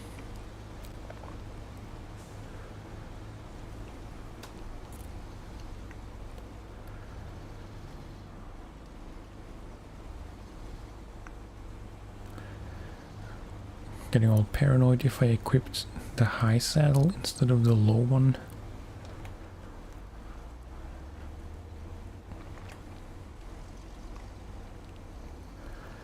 Just go around the signs. I always go through them, thus risking some stupid damage.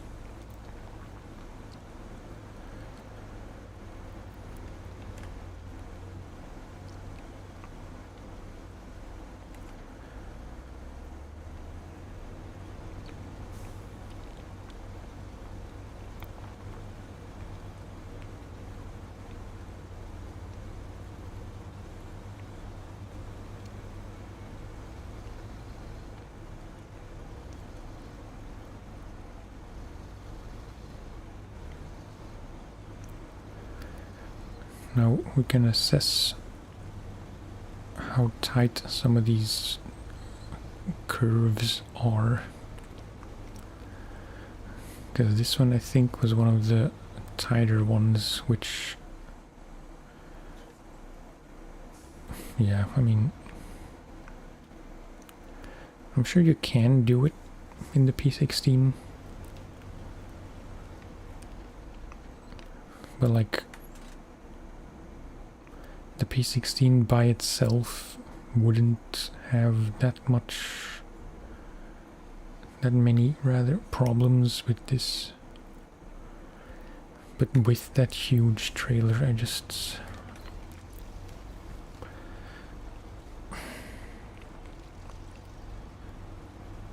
it'll be difficult at best.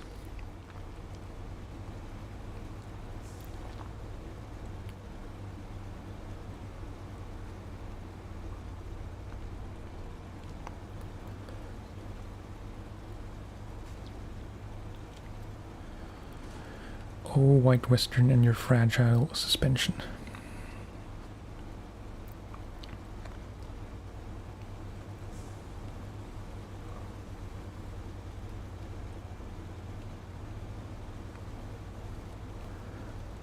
I'm kind of speeding just to get to the trailer, or to get to Drummond at least.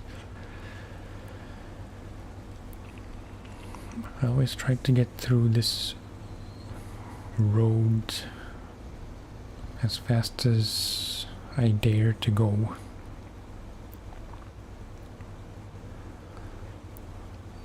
Which is usually as fast as I'm physically able to go.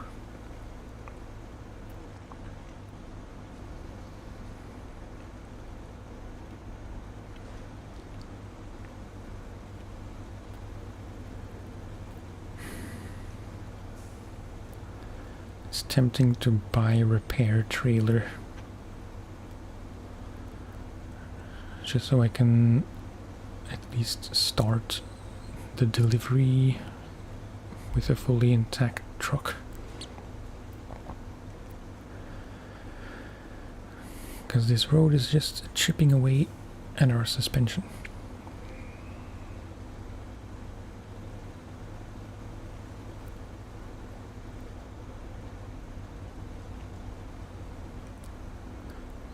That also looked like kind of a tight curve. I never know if I should say curve or corner, or turn, or bend.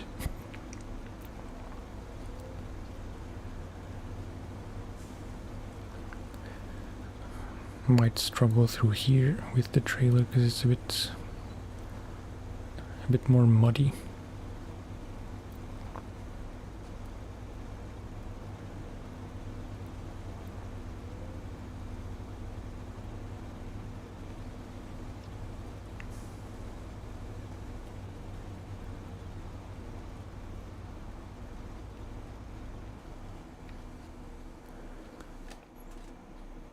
Oh, I thought that was this one.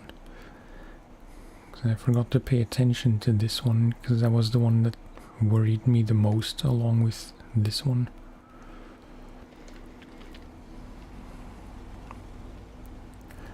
If I didn't notice, then maybe it would have been fine in the P16. At this point, I don't even want to think about it because, you know, we're basically halfway there already, which is not the best time to start second guessing.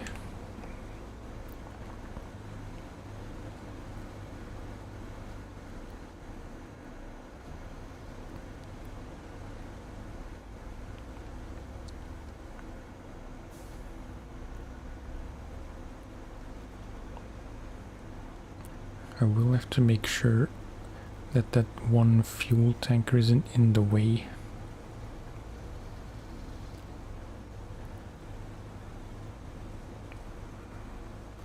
There's that one we parked just down the road. Up the road. This one, I might want to move that out of the way. In fact, I should definitely move that out of the way because it's like, it was kind of tight squeezing past it in the P16 with a normal trailer.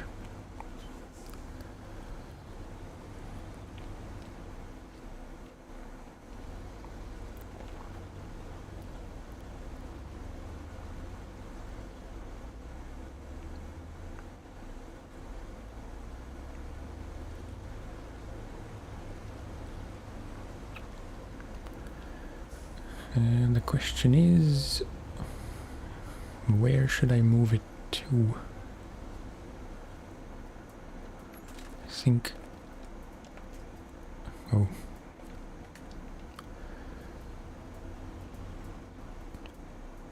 Do I have at least the high power winch?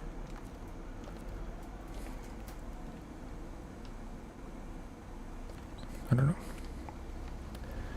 I was thinking to winch it and just tow it backwards into that side road. But it seems we have to move it forwards.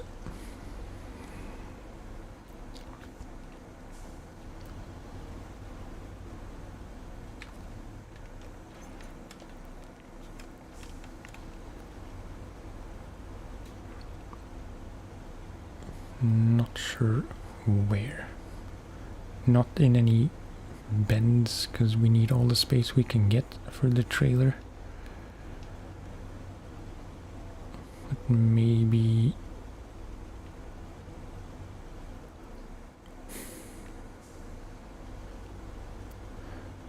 I don't really know.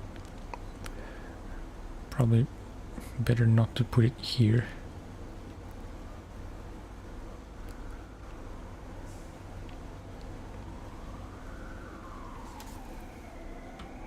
More siren.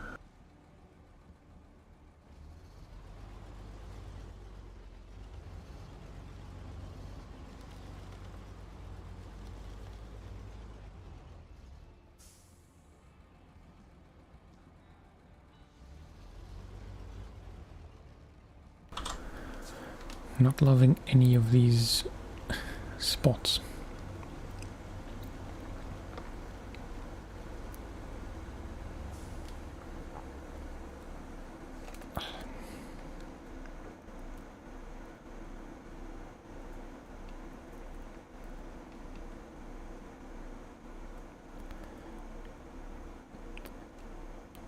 The thing is, I don't really want to drive into whatever kind of driveway situation,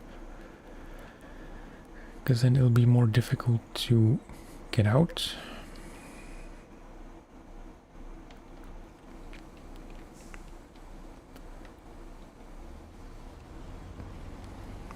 Yeah, I mean, it doesn't really matter much.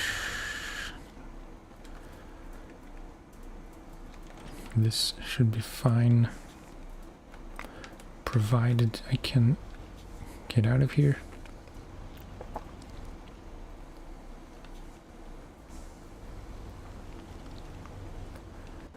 And provided I can still use this as I drive by. Okay, refuel.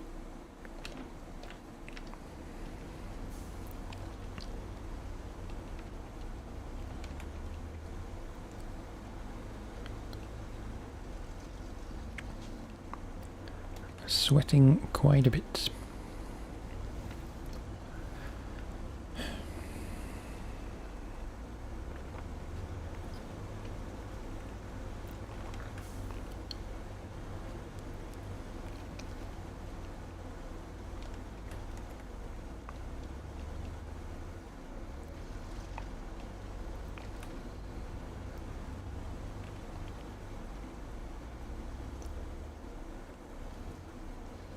I think I'm gonna take a very quick break after we get to the port. Just to open my window a bit more. Maybe open the door downstairs so there can be some kind of draft through the house.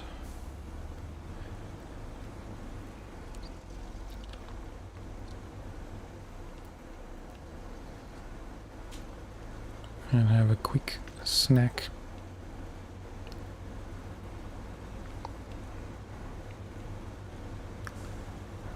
Just a few biscuits, probably. I have grown yet another kind of mild addiction to a specific kind of biscuit, which I always knew existed, but I always kind of brushed aside. I don't even know what you would call it in English, or if there's an equivalent. But it's like a kind of dry butter cookie biscuit kind of thing with chocolate. Specifically the ones from Albert Heijn, called Zaans Hersche.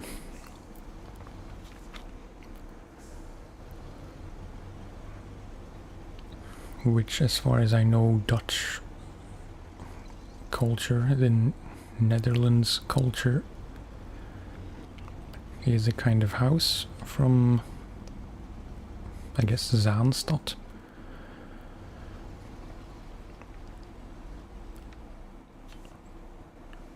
Like a very specific Dutch kind of house. I don't know what the link is between the biscuits, but there is an image of such a house etched into the chocolate.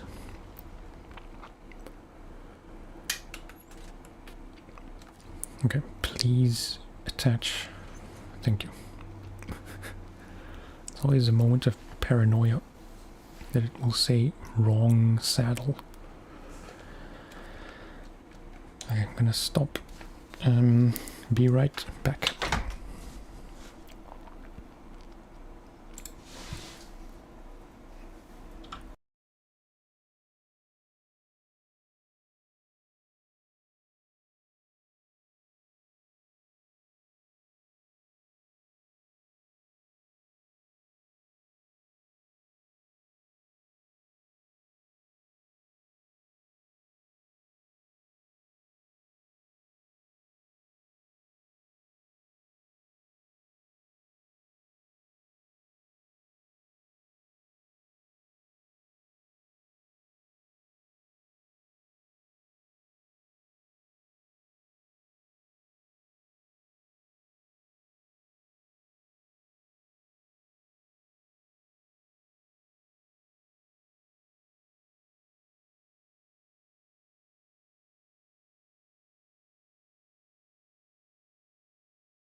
Okay. Quickly need to check something.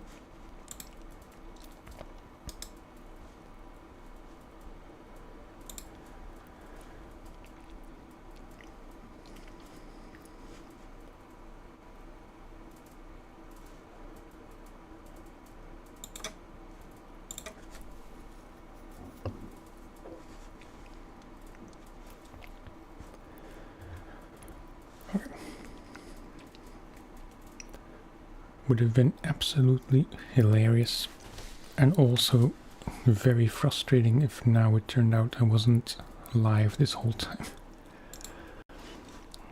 So I kind of stopped checking right after I start streaming. I used to always check on my channel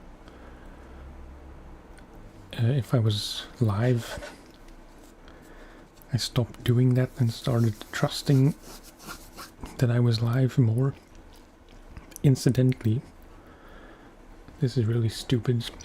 I'm not sure why I'm doing this. This is such a biscuit.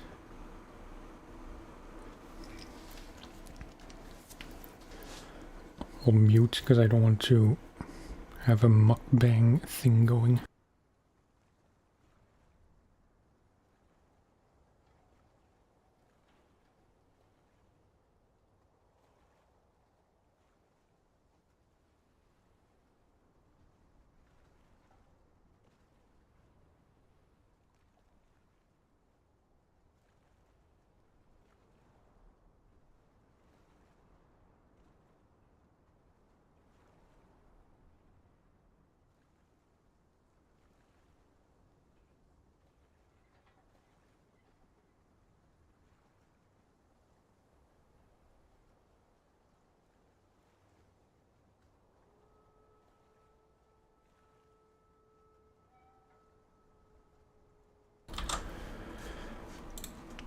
Okay.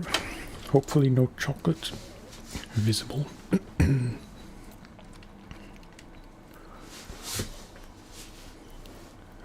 Yeah. I'd say we're good to go. With some trepidation.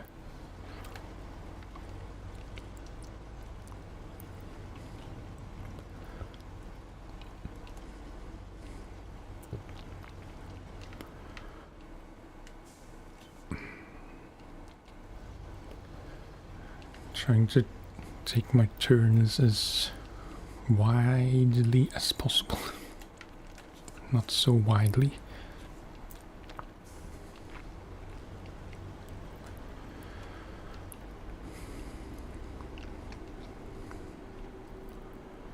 I feel like the thing with these construction rigs is you kind of to forget that the balcony is there, because that's not the width of the trailer.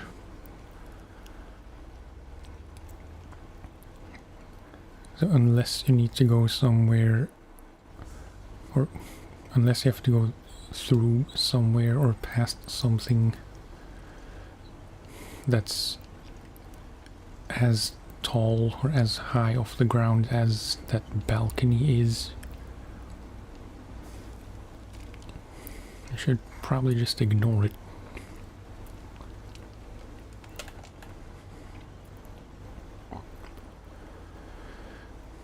Because if you're basing the width of the trailer... What am I saying?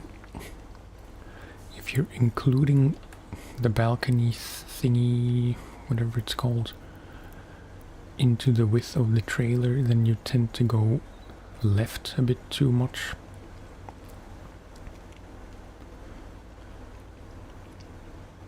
Which is not always ideal.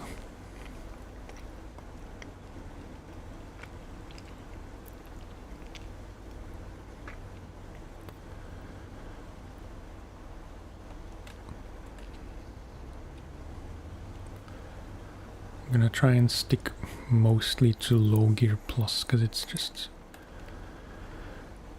that's my safe spot. Like I said, if I could only have 2 gears, it would be low plus and reverse. Yeah, that'll scrape past that telephone post.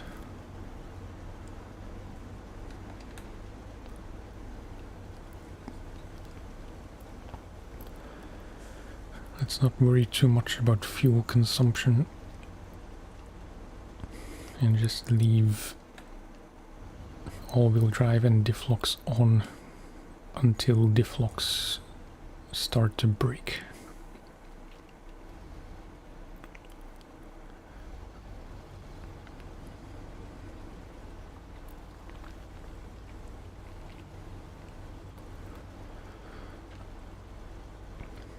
And let's try to focus on sections.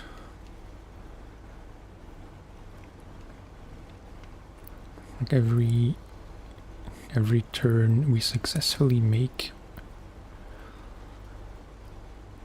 is a step closer to victory, and that's a turn we'll never have to do again.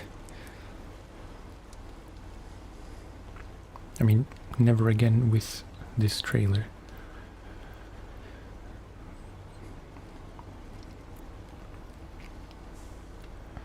Maybe I didn't take that one wide enough. Yeah, just. Should definitely stop to take a screenshot.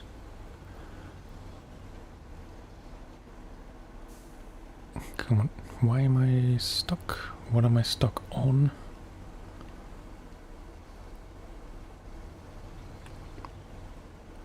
This is so stupid if you think about it.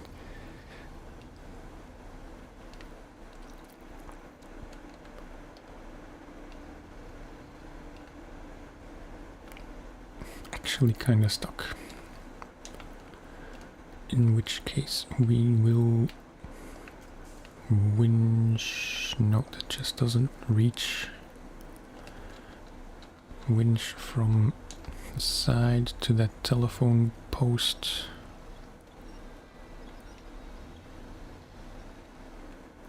Just to like get it around. Big crash. Because I wasn't looking ahead.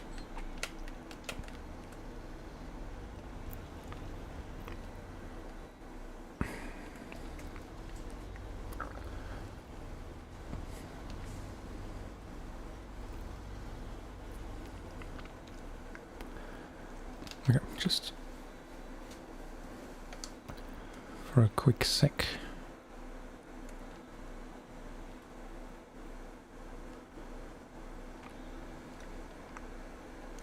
It's kind of cool.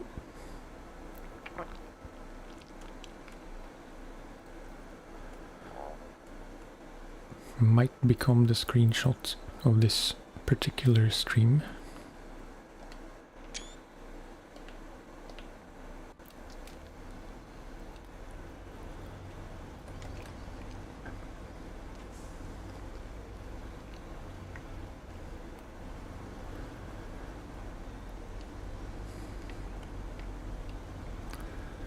Let's just keep a rather slow but steady tempo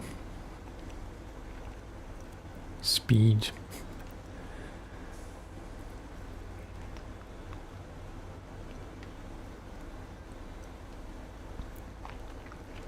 Incidentally, I forgot to mention, because it's really not that interesting, but I want to talk about it anyway.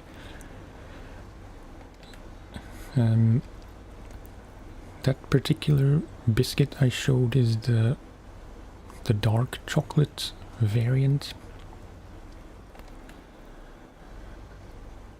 I thought I'd mix it up for once, because generally in all things chocolate related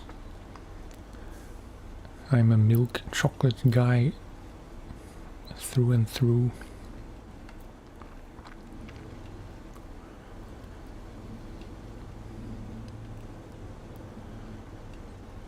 but I've been eating the milk chocolate ones for a few weeks now. And I just... Sorry, playing outside. And I just wanted to at least try dark chocolate, because I know that for some things dark chocolate is just nicer. In chocolate mousse, for example, I'd always prefer dark because it's much more intense and tends to be heavier.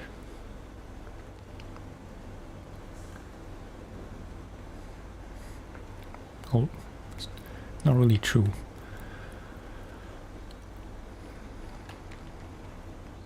What I mean is that I prefer very heavy chocolate.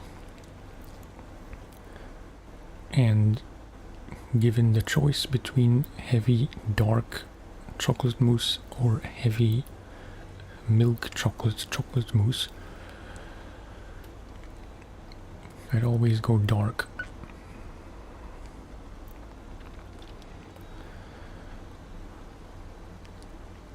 But I knew this was never going to be as good as the milk chocolate ones. They also have a version where the biscuit is chocolate. I don't think I showed the biscuit, but for the milk and the dark ones, the biscuit itself is just plain. But they have a version with a chocolate biscuit with white chocolate covered. I mean, it's not even frosting, it's like a tiny slab of chocolate glued to the biscuit.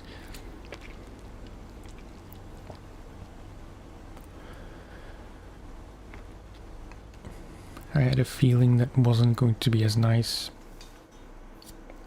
Sneeze coming. I still wanted to try it because I was intrigued.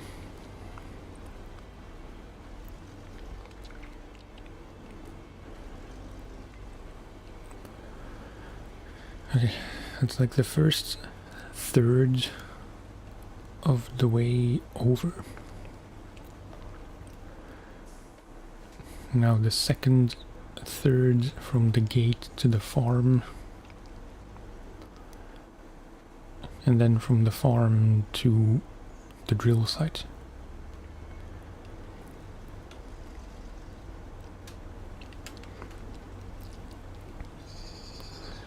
They should be progressively more difficult. Like that first part in Drummond wasn't that much to it except for a few kind of tricky bends. Now we're gonna have to deal with a lot of bends, some of them tricky.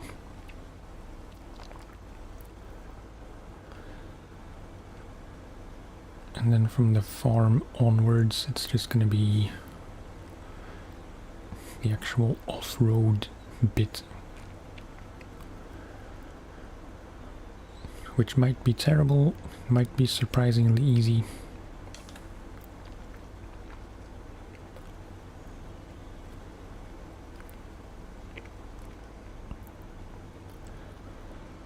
So far, I'd say I'm pretty pleased. Pretty pleased with the choice to go with the White Western. Any truck feels too small for this kind of trailer. I think that's my main issue. Like, although maybe it's not so bad. In my mind, at least, any truck other than, I don't know, like, of the ones we have available, the P16 is the only one that's kind of fitting. Later on, I guess, those Colobs or other Pacifics they're also suitably large. But actually,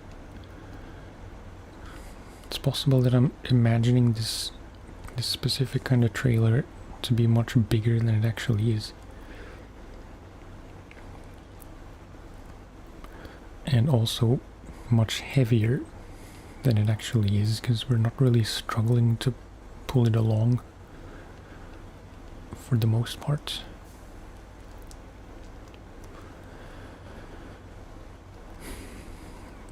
This curve is kind of haunting me, because I don't remember how you're supposed to take it. If you're supposed to go like as far left as you can, because surely... Wait, let's take a moment.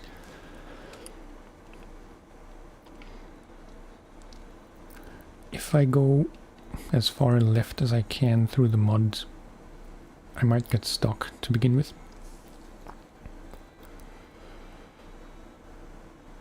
And I don't know if that would cause the trailer to be partly on the bridge thing and partly off the bridge.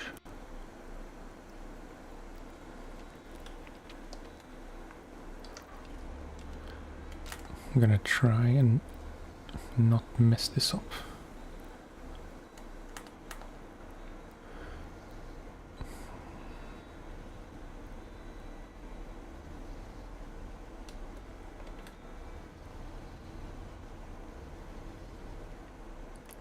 As we go now,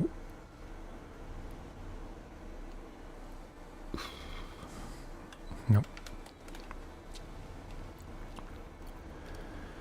don't like it one bit.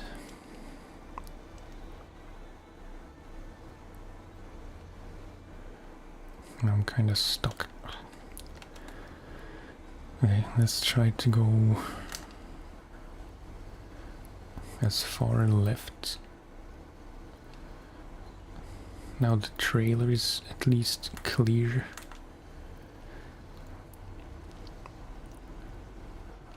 So as long as it's not gonna tip to the left, I think we're good.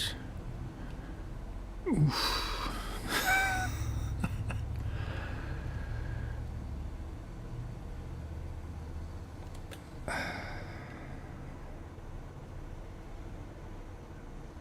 This is kinda dicey, but I think we're good. Breathe.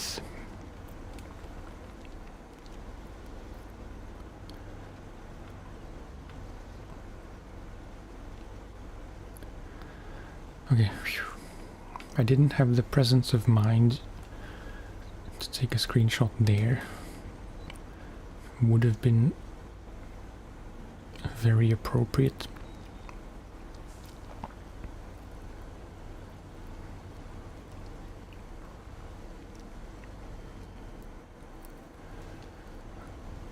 Yeah, I'll accept some damage if I can make this turn. I never know if the correct way to say it is to take a turn or make a turn.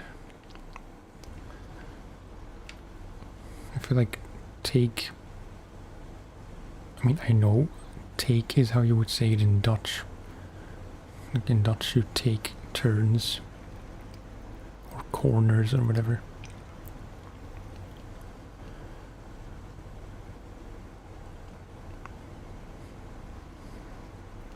At least I think it is. And this is a bit scary again.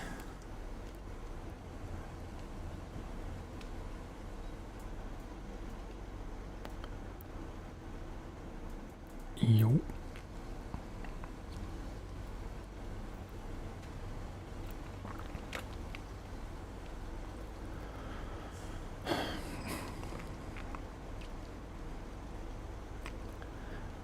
If this is the long but easy way to go,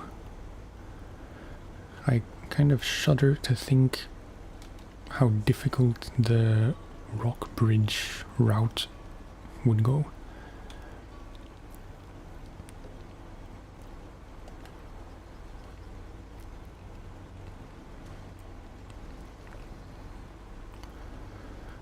Kind of unnecessary damage.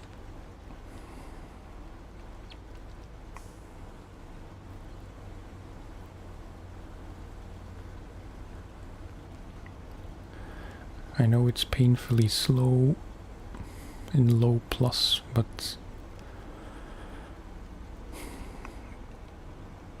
it's a comfortable speed.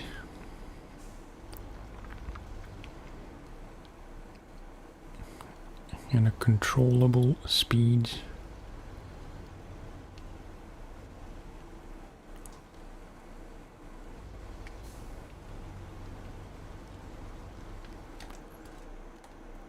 Okay, that was that bend I was worried about. Probably wouldn't have been much of an issue in the P16.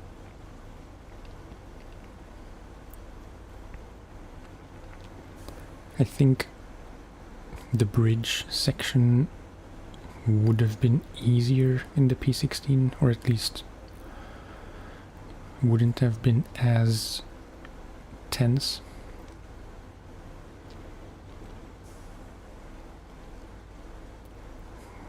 Because even if you would have, like in the P16, if you would go as we went and make that turn as wide as you can, hugging the cliff,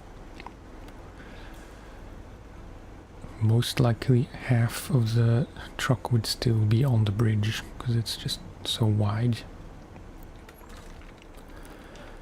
Okay, quick refuel. I forgot this trailer was here until we passed it on the way up.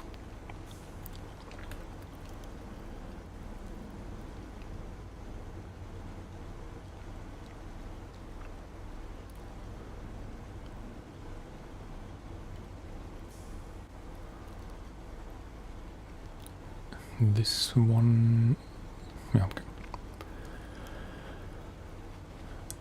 Same deal, just as wide as the road will allow.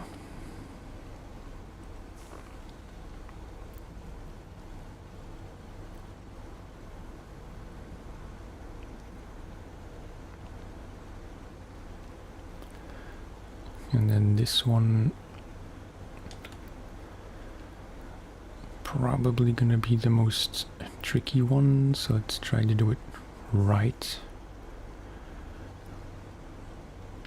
As far onto the rocks as I dare. Diff locks on.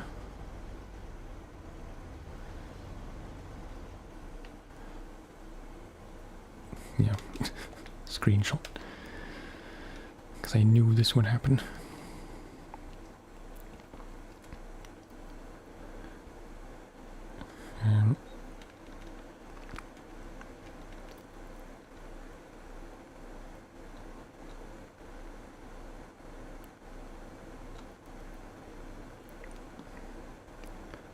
My truck isn't in focus, but I don't know how to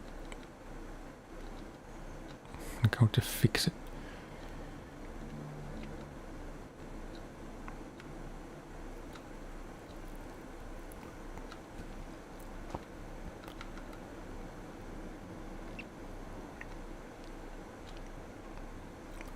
The difference between 1% and 0% is truck completely out of focus or truck in focus, but then it's a bit too sharp.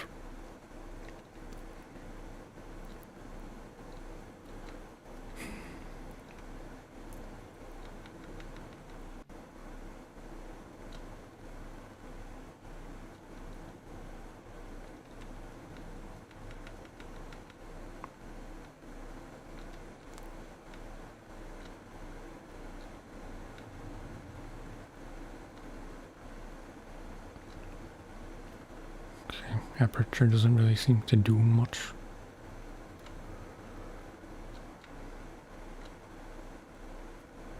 I don't know. Overthinking it.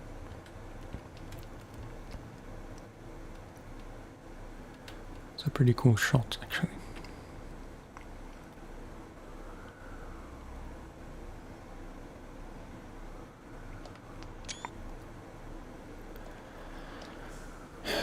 The question is, how am I gonna fix this? Because I can't really winch to or from anything on the trailer.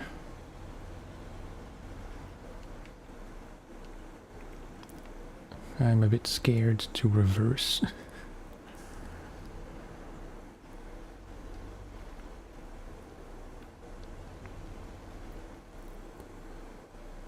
Probably should not go further forwards.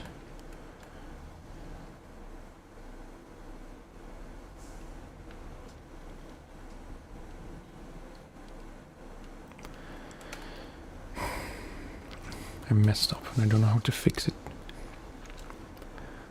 Can I reach? I can reach that tree.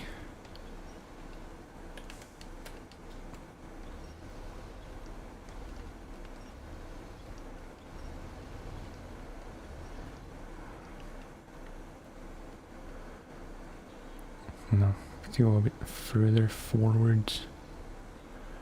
Okay.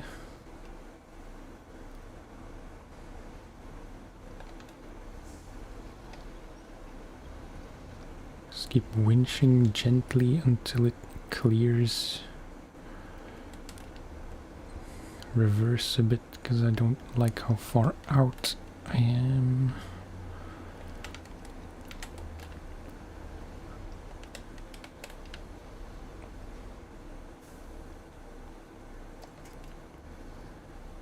It's always a bit scary, like when you've been winching.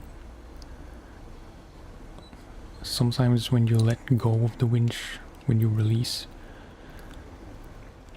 everything just explodes and falls over in a split second. But okay. On paper, that should have been the most difficult part out of the way.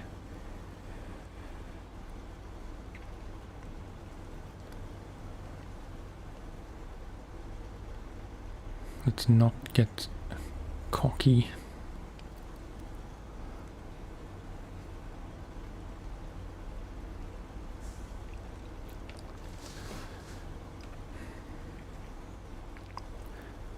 It's always a bit, like, especially in Michigan, I think these construction rig deliveries are by far the most stressful things you have to do in Michigan. Surely they're the biggest things you have to deliver.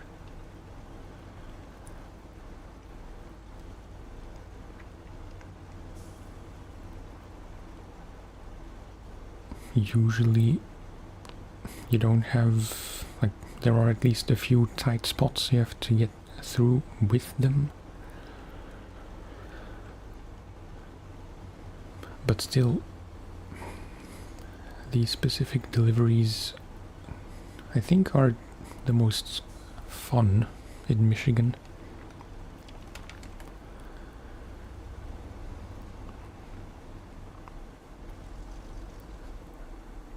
It's always fun to deliver huge things, like, I forget most of them, but there's like some kind of propeller thing, or like a, I don't know what it is, but in Michigan, no, not in Michigan, in Alaska, there is something huge you have to take to the harbor, I think.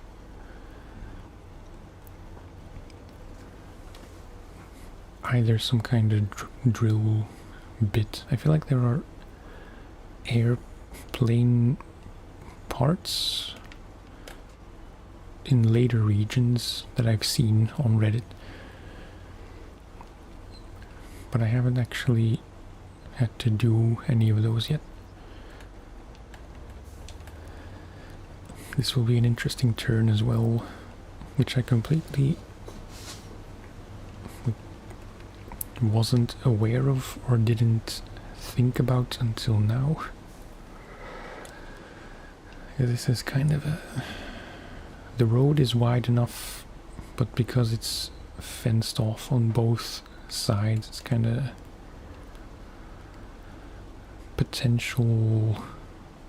potentially dangerous.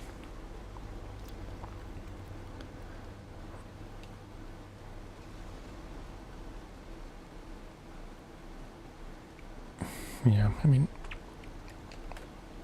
I'm stuck.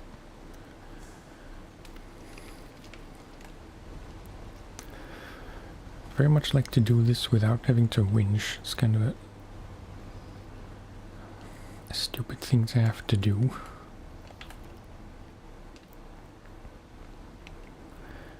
The thing is, I don't know how you would even try to make this turn without getting stuck on the inner thingy.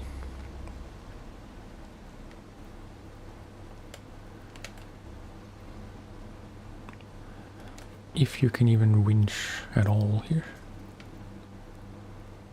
Yeah. You can, so there is a last resort. I want to try and do it properly.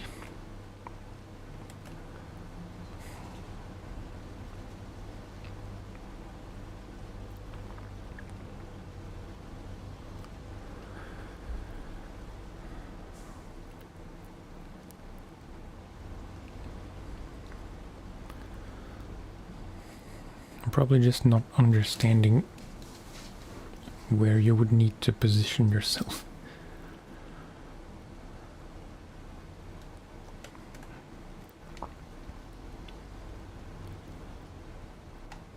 Oops.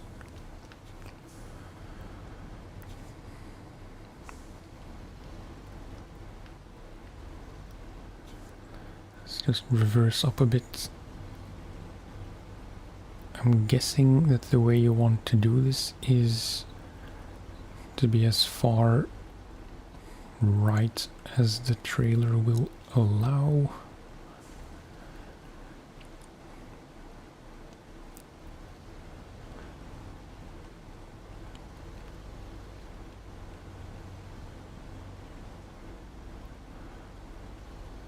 Or maybe that's the opposite of what you want to do.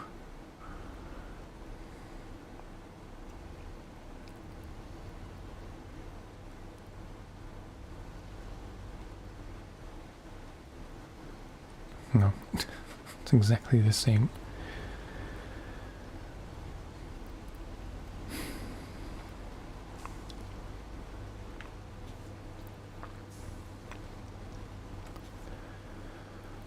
I'm gonna have to winch.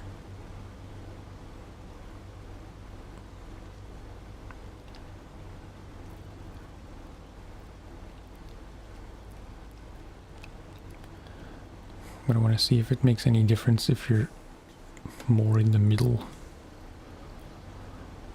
or even more to the left. I don't know how the mechanics work for situations like this. Sometimes what you need to do is the opposite of what you think you have to do.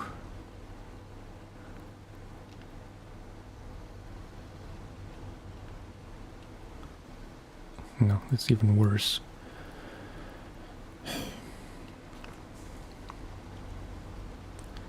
Last attempt, and then I'm just winching as if my life depends on it. If I can reverse.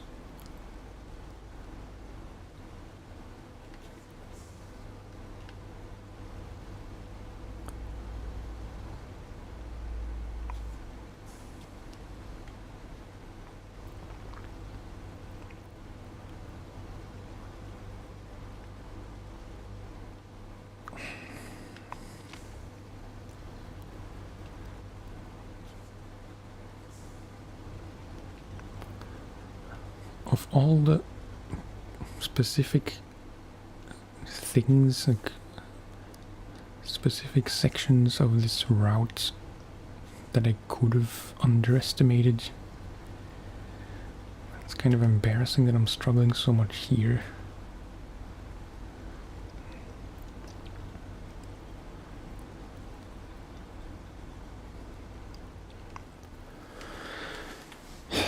Right.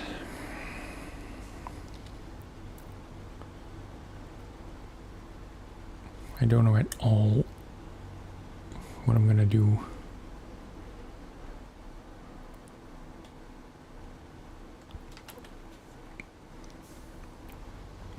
I'm curious to see how someone who knows what they're doing would do this. Yeah, this is not happening.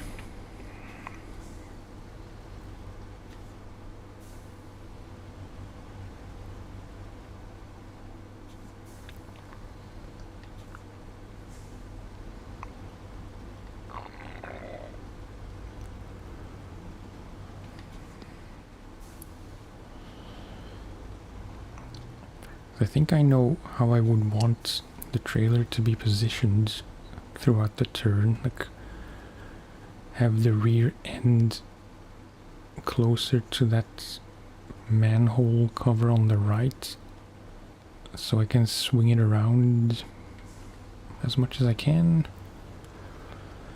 It's probably not what you're supposed to do.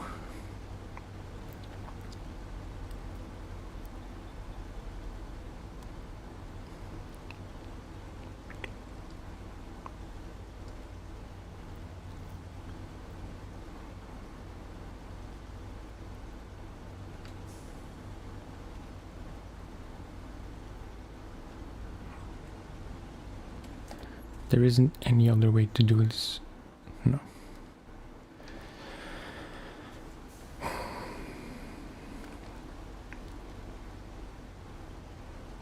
Okay. We'll get into it as far as we can.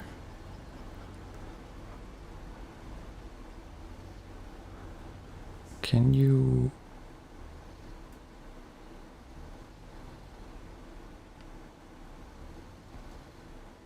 No, now the balcony thing is colliding. So you have to start turning here.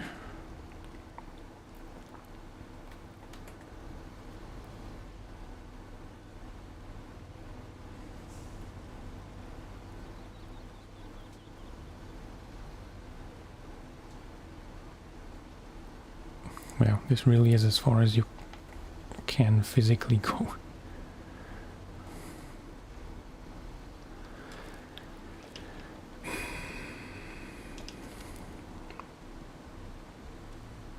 Winching from there won't really help.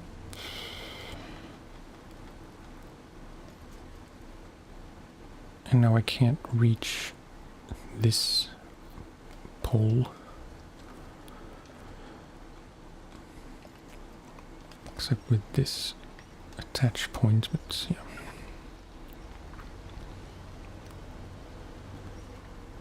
It does work.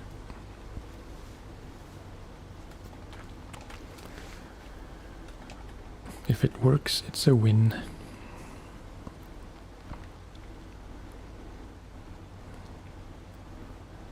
It would have felt nice to not have to winch and to just make that turn smoothly in one pass.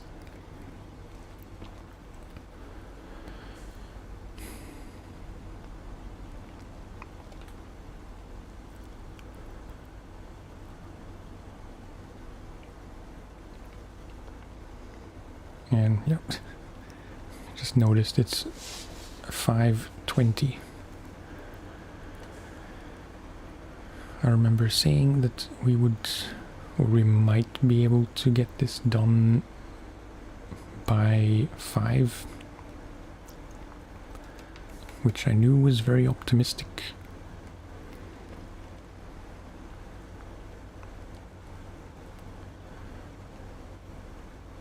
As it turned out, it was very optimistic. Naive, even.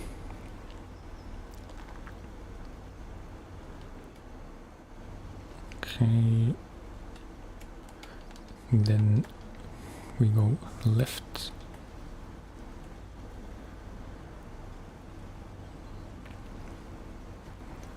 Trying not to worry too much about lines and such.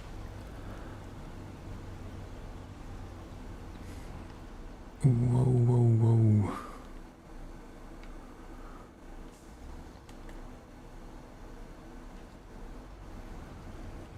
Can you not?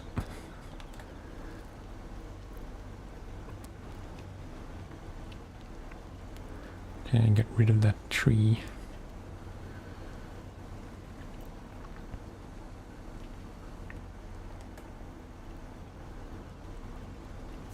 It's probably gonna start tipping as we go over this hump. Although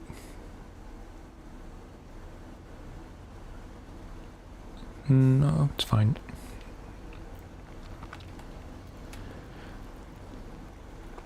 I normally don't go through the middle here, but there's really not much of a choice, because if you go too far to the right, as I normally do here, the trailer becomes a bit too unstable, most likely.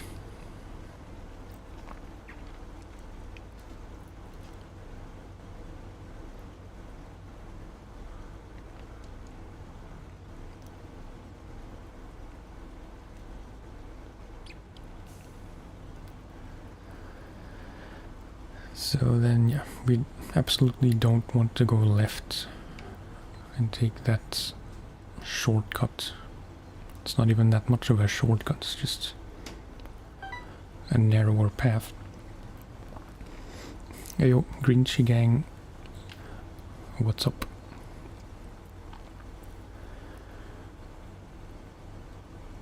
I'd say this is the most difficult thing you have to do in Michigan.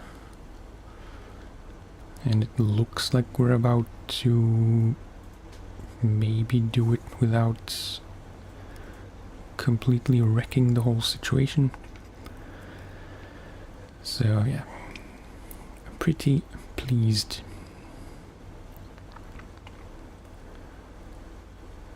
But let's not cry victory just yet, because I don't really know what to expect from the bit between here and the delivery location.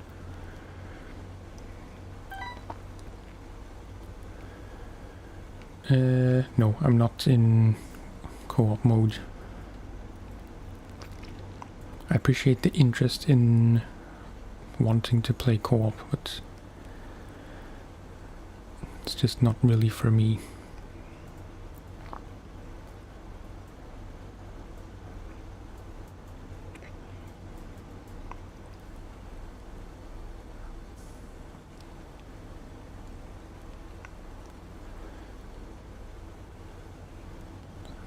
Yeah, then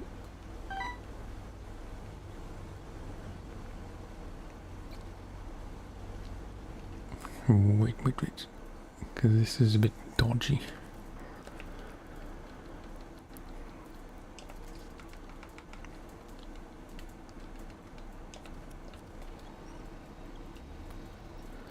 So for stability purposes,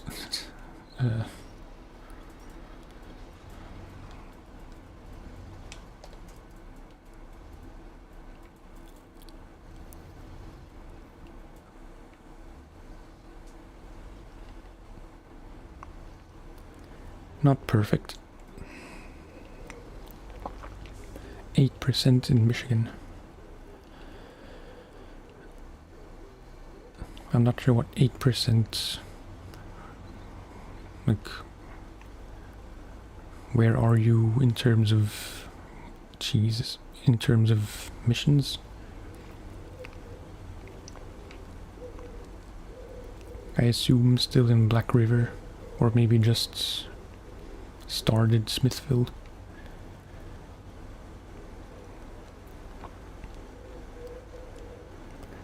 Incidentally, I'm not sure why I'm hearing the alert sound twice.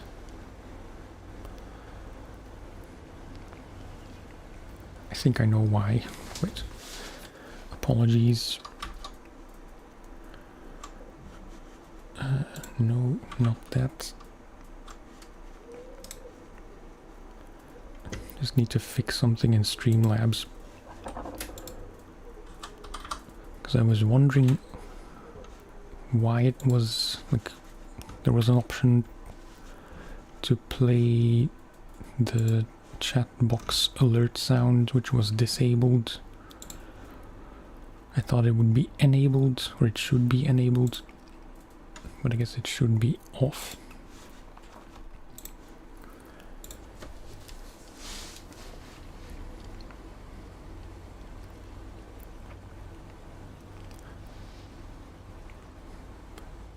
I reckon we shouldn't run out of fuel as well. I wasn't paying attention to fuel at all until now.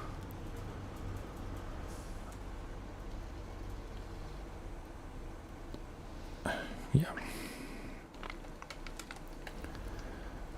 That was not the right move.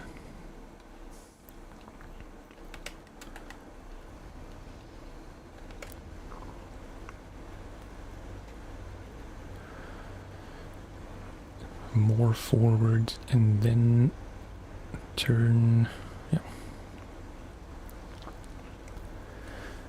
I'm getting too eager to finish this, which is making me prone to just do stupid things which I shouldn't even try,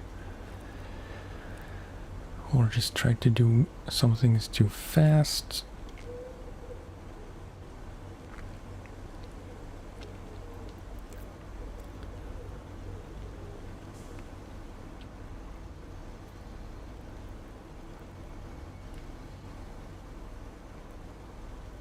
Try not get stuck on the telephone thing.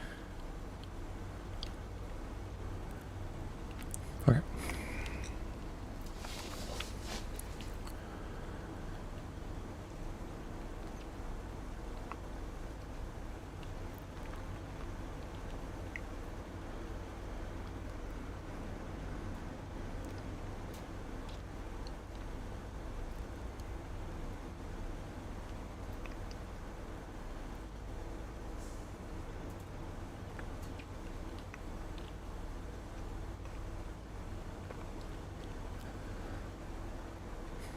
Whenever someone asks for co-op, I always feel kind of rude by just dismissing the offer.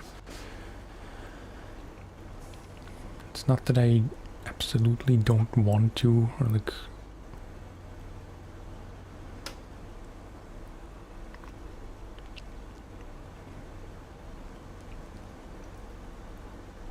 I imagine it can be fun,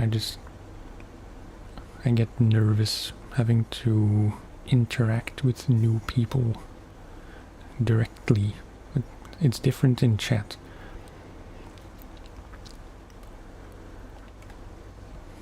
Like in games, for some reason I get way too nervous and like a bit anxious. Very anxious. And I'm sure that's a thing I could get over if I just tried it, but I also just never play co-op outside of streams, because I'm perfectly happy doing everything solo.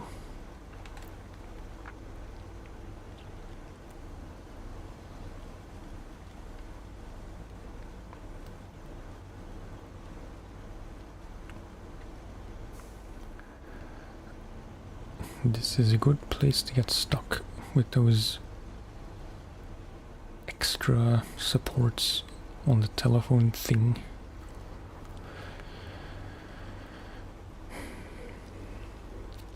$88 liters of fuel left. Should be enough.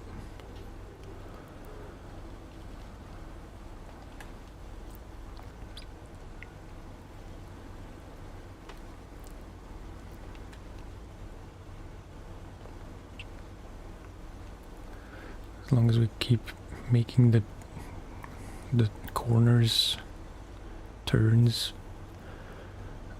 as wide as possible. Except maybe here, because it's kind of a straight shot.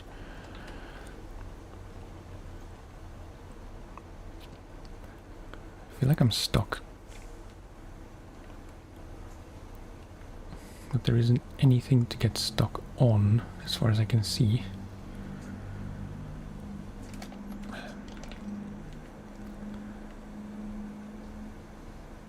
Yeah, I think it's bottomed out in the grass.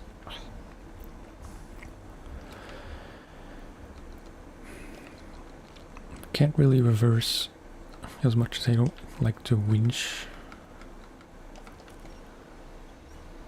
But just a bit to the side, and then yeah.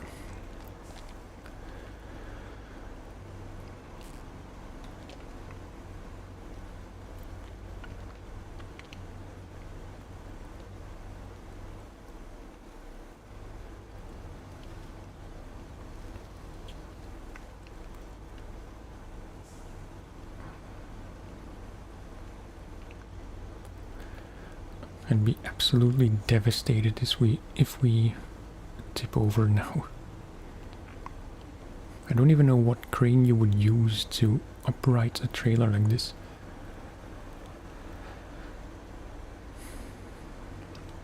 Maybe the heavy crane could do it. The small one surely can't. So, can you imagine messing up now and having to reset the trailer all the way back to Drummond?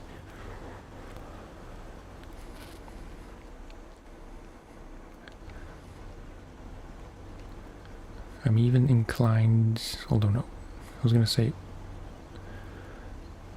I'd rather go counterclockwise, but this is fine as long as we don't go too fast.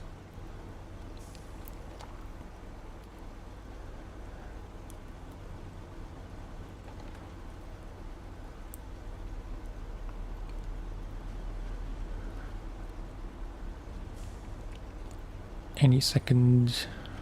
Nice. Stage complete.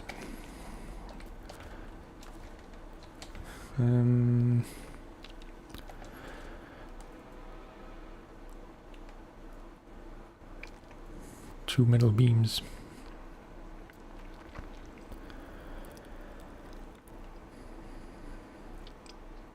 I'd say maybe we could drive the P16 out here to use these beams. It's kind of a stupid, mild obsession, I suppose. When there's cargo lying around that can be used for missions, I always prefer to use that cargo, even if there is cargo available for pickup somewhere else and somewhere much easier to get to, like here. Because the only reason not to go to the warehouse is that it's a long drive, which is not a factor.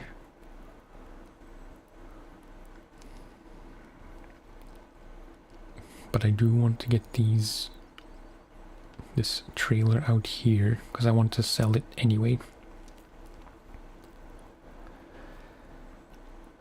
The issue with the P16 is that this is kind of a sketchy part, like just this last bit.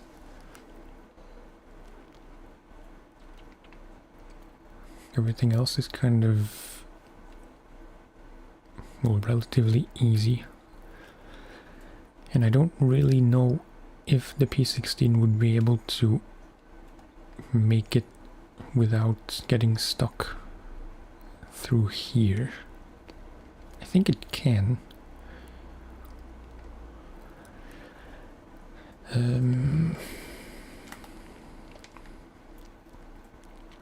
feel like I should try at least.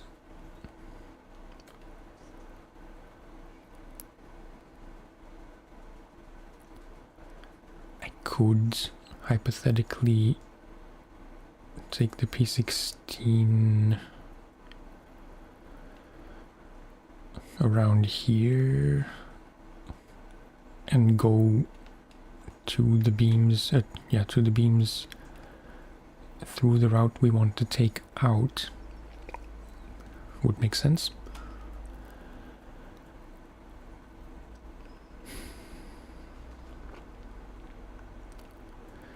It's really hard to judge if it would get stuck here, if there would be some narrow section where I couldn't really get through easily.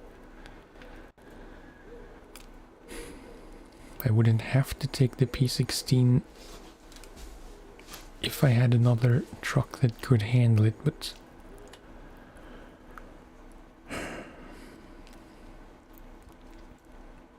hang on. I reckon the White Western should be able to do this. Definitely can get through here. Will probably struggle with this mud.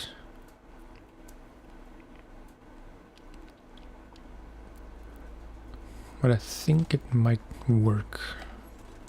The only issue is I'm kind of low on fuel, which has an easy fix.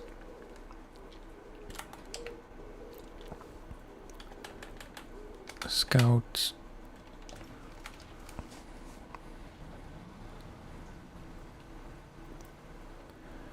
I could also take any truck with fuel tanker add-on.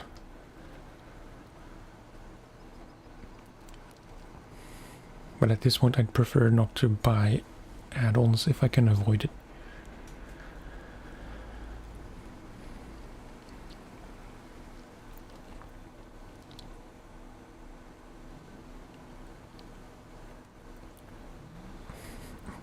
My life is just correcting anything I just said.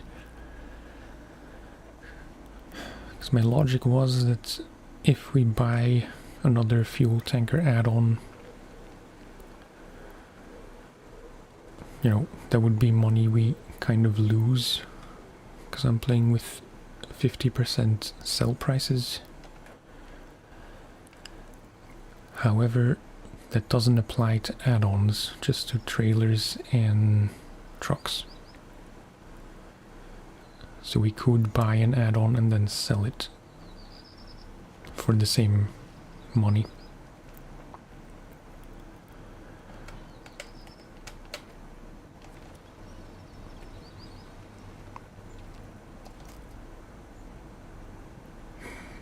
Okay, wait. This was a bad play. Let's take the Kodiak.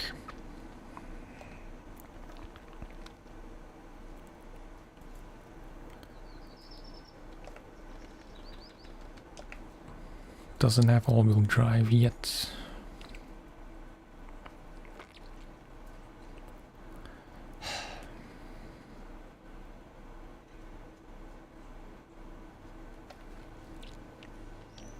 Nuts, I don't know what to do.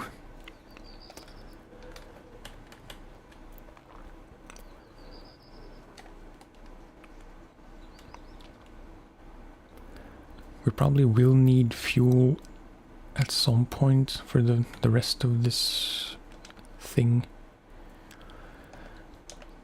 Out with the old... Yeah, we'll still have to deliver oil rig drill.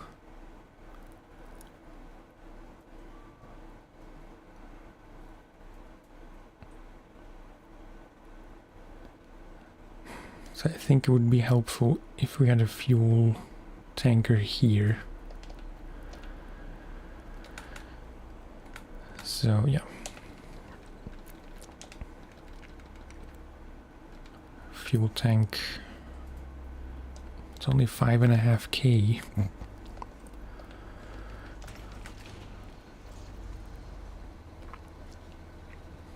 We do have diff locks. It's not that far. It's not that difficult of a route.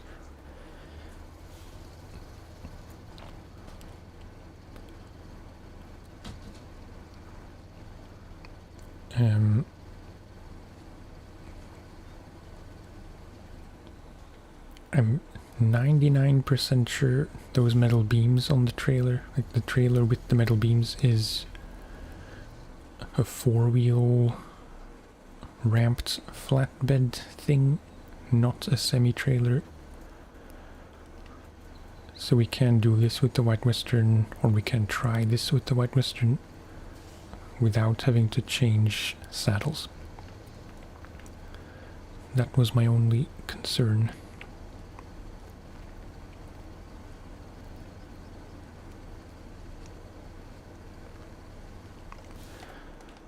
Now I'm thinking if I should go through here instead.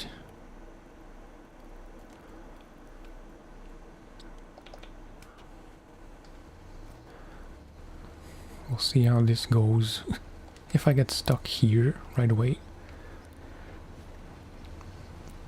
that'll be an indication that this is not the appropriate way to go. It's already not looking good.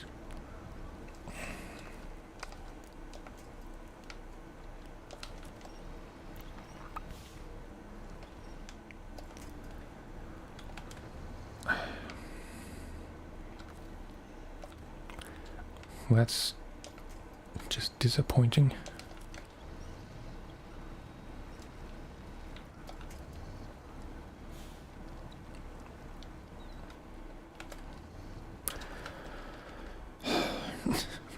Instant regret. Sell that shit.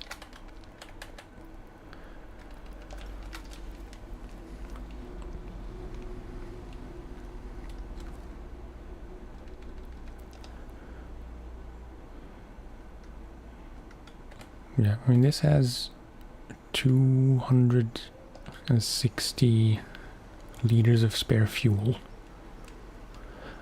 I reckon that should be enough. We will need to use some of it for the scout. But maybe not.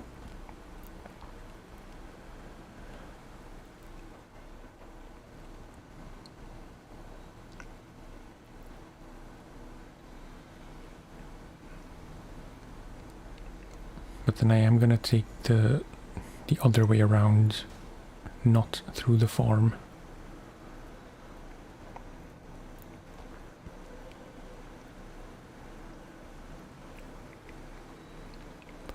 And I think when we get to the drill site and we've refueled the White Western, I think that's gonna do it for this part of the stream. I'll have dinner and I'll be back afterwards.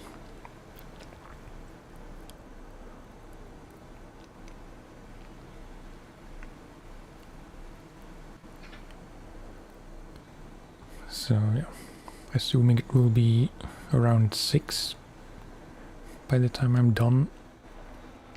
I always miss this side road.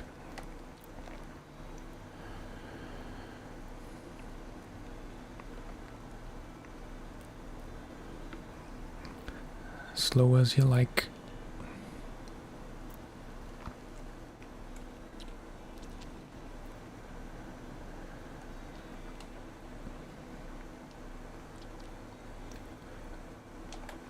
So from 6, I think I should only take an hour or so to have dinner. So let's say I'll be back around 7:15-ish.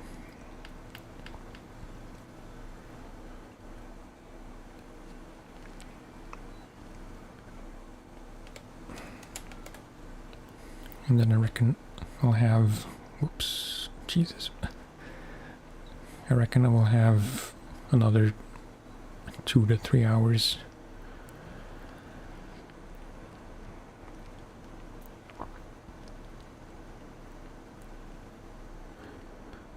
I'm wondering, could you just go along the beach?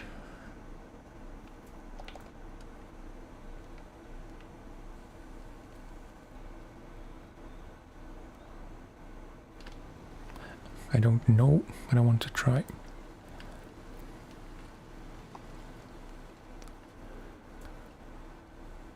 Worst time to start experimenting.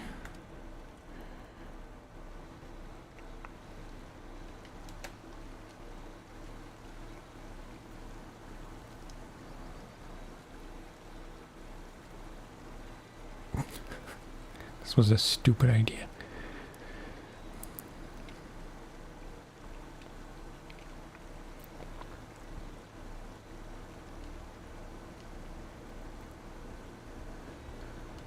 At this pace, it will take just as long as just following the trail.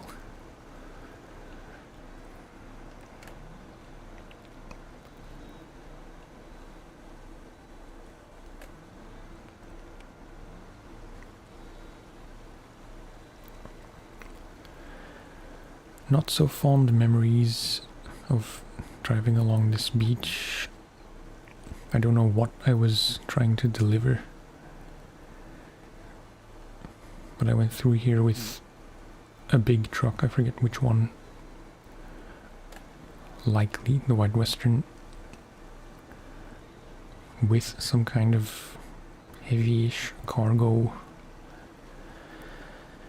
And yeah, let's just say I temporarily became a submarine. Just gonna try and get back to the path, because I don't like that.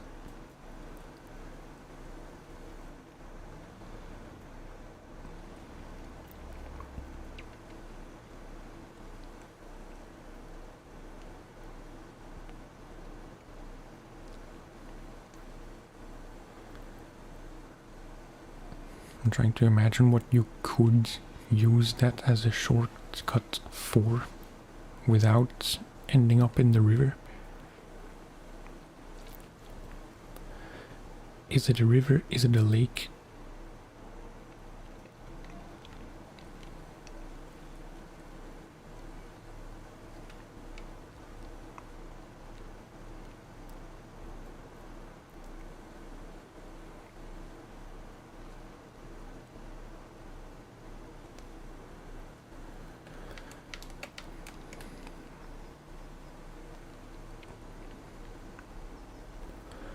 Up the pace just a bit, avoiding the deepest of mud pits.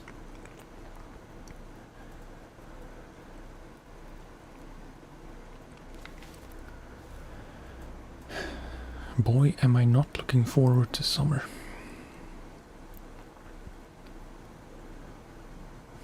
It's like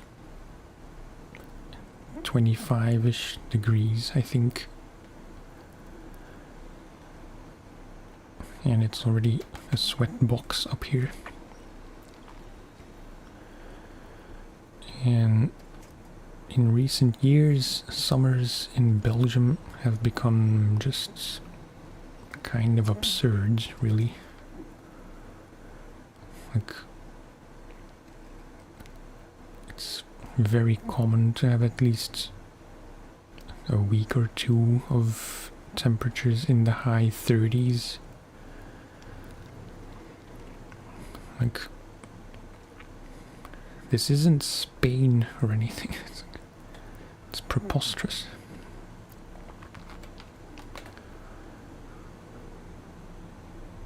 And at least in Spain, not that all of Spain is close to the sea, but when you go on holiday to the Mediterranean, often it is close to the sea. And then at least you get some sea breeze, which you don't get here.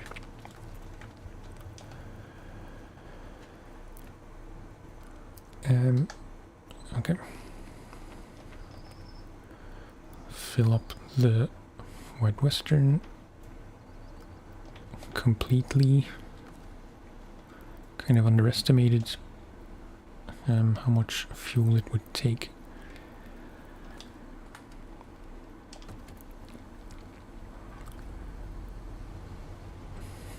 And yeah, I said I was going to end the stream now. I lied. I want to see how easy it is to get through that last bit of mud before you get to the trailer.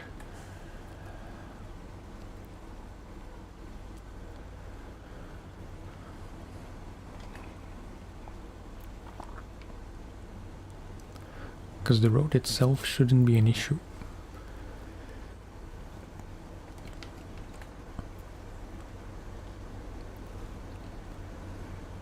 There is one kind of sketchy bend where you have to take the outside line off the path because the road itself is kind of heavily slanted. But apart from that, it's kind of easy.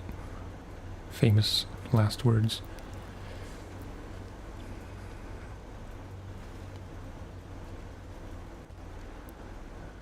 But just to make sure that we can actually move in the mud.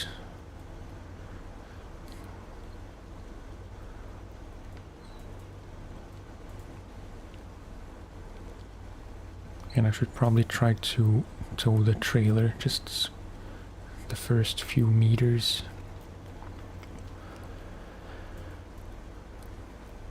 Not that that will be a guarantee that it will work, but...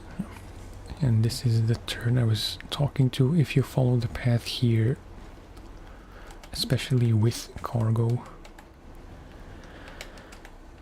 you will 9 times out of 10 go sideways.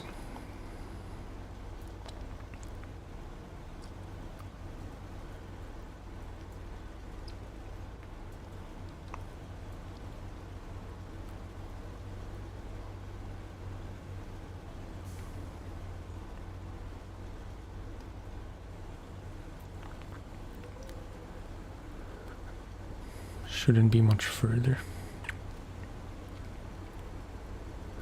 With some places where you don't go very often because you don't have to go there very often, it's very hard to judge how much further it is because it all kind of blends together.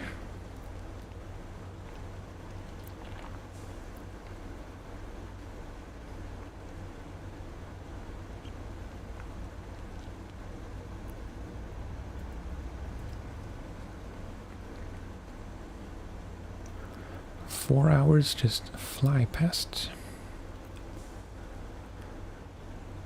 Yeah, like this is all pretty much fine.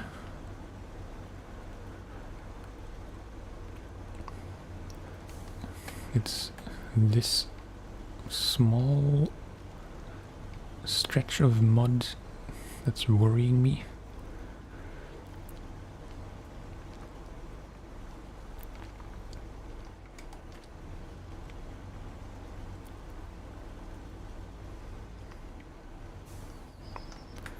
I think it will work.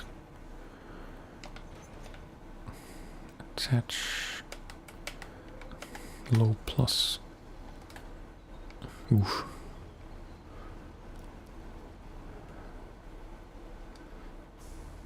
Well, that's a bit disappointing. And how in the world are you supposed to do this? I tried it with the Royal. I tried it with the White Western now, and it just doesn't work with either of them. Which makes me believe that the only capable truck for this specific thing, which you don't even have to do, is the P16. Or whichever truck you buy. Because it's just not moving. I don't know if it's not moving because it's like it sank down too far.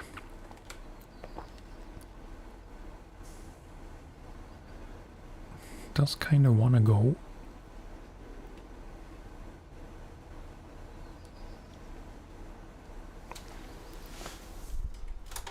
Apologies. The screen was about to turn off.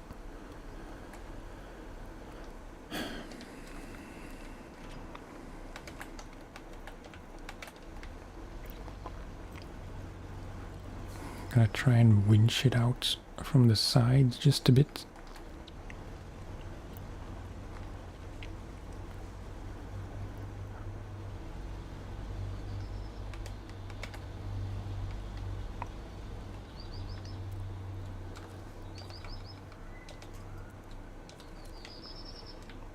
Trying not to flip it over completely.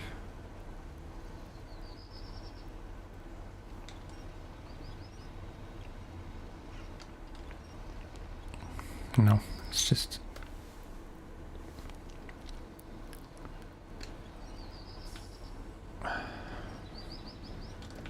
It's really annoying.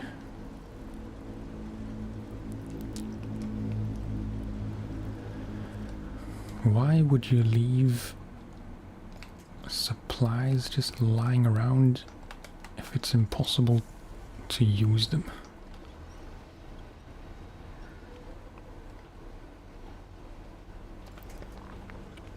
It just doesn't work. Or you would have to crane the beams off, then move the trailer out a bit and then put the beams back on. But that's just excessive.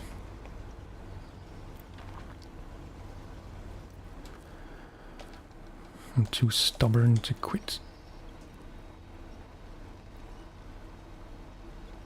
See, it kinda gets going and then it doesn't.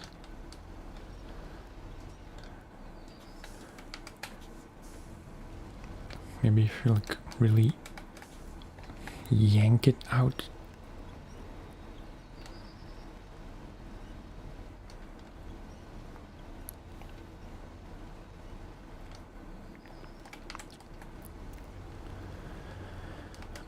Man, oh man.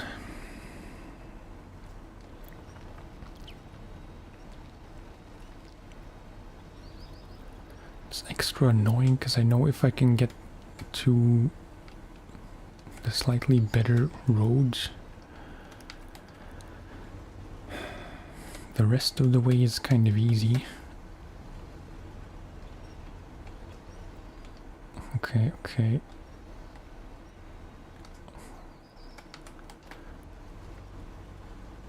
If I can yank it to the left.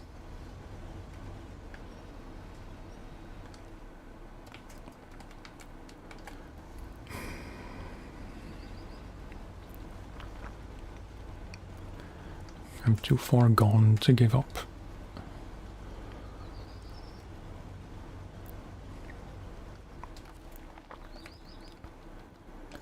I don't know if it would help if I would attach the trailer and then winch to that tree or something.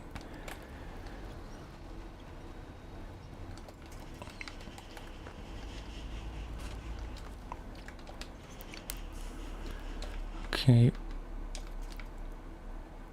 Oh, what? Can't even attach.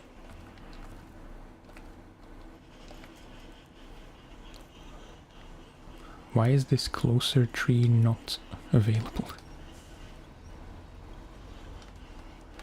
Because this is just not gonna help.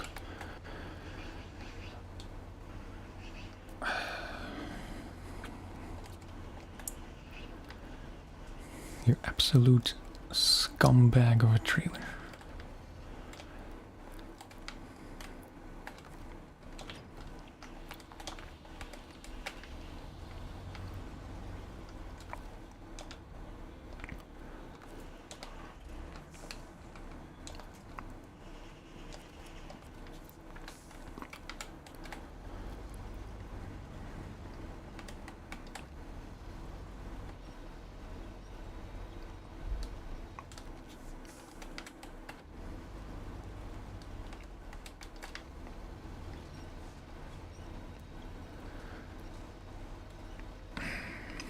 This is really stupid.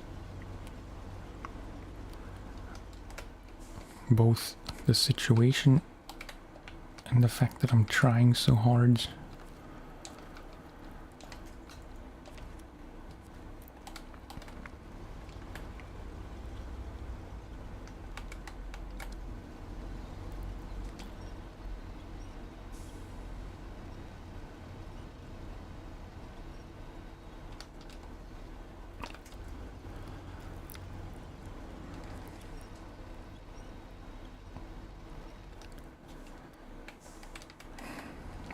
I would go faster, but I don't really know how I can go faster here.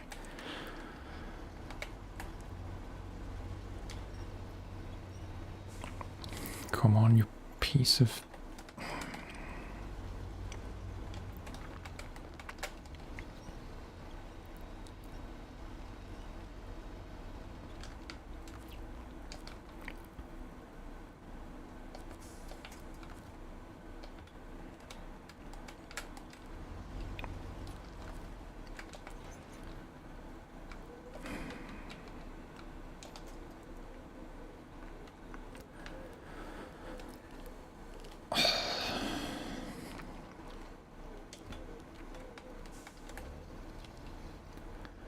I generally enjoy my life.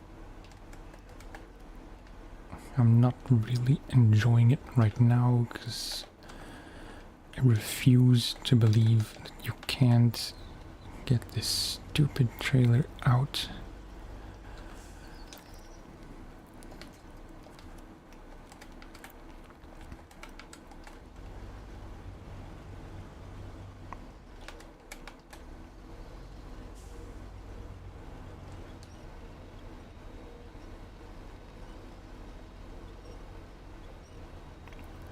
Don't even know if it's moving at all. Probably not.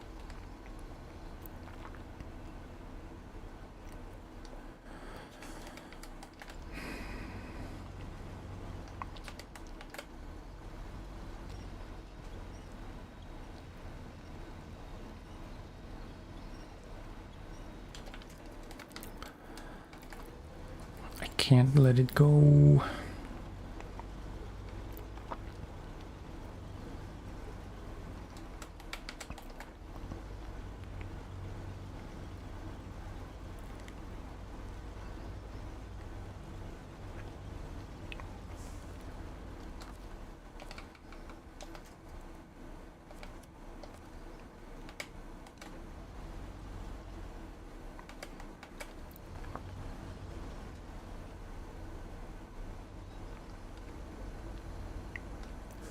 It's kinda helping, I'd say.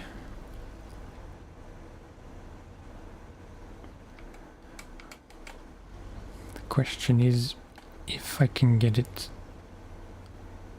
like out of its parked position.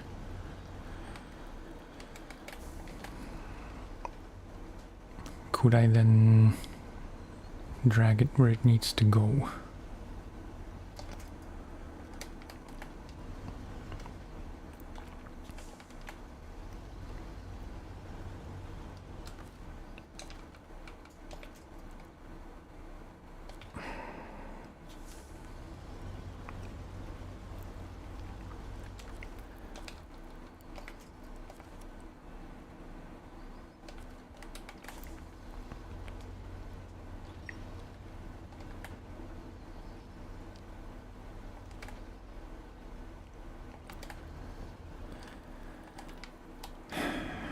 I think this is not gonna happen like this.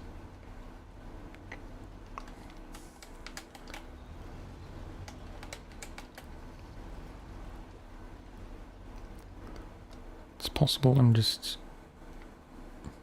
digging the front thingy further into the mud.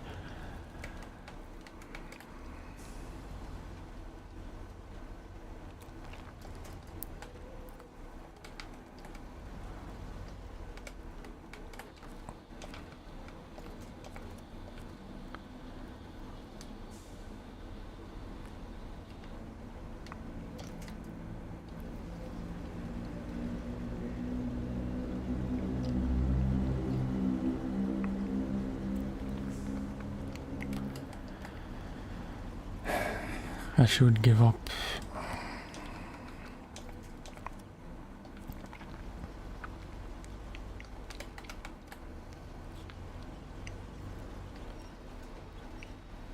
Because at this point it's not even worth it.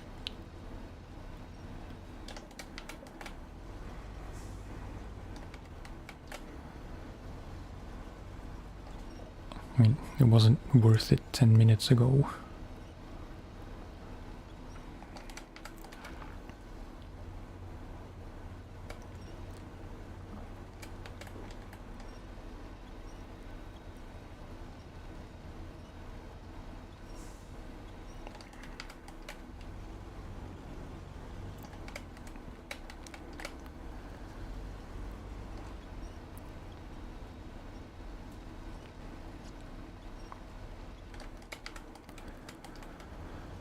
Are metal beams actually made of just solid lead?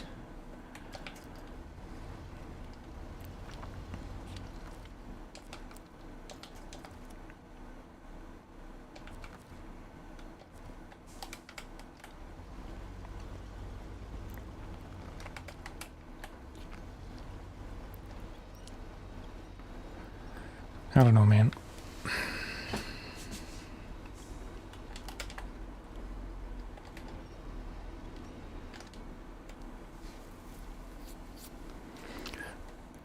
I don't think the P16 will go through here without getting stuck at least twice. So I think if we take the P16, which we're gonna have to do anyway, because this... I mean, all other trucks I have are garbage in this situation. With the P16, we are gonna have to go up here, which is a bit sketchy in different ways, but then after that it's kind of smooth sailing. So yeah, I concede, you win, you absolute sausages of beams.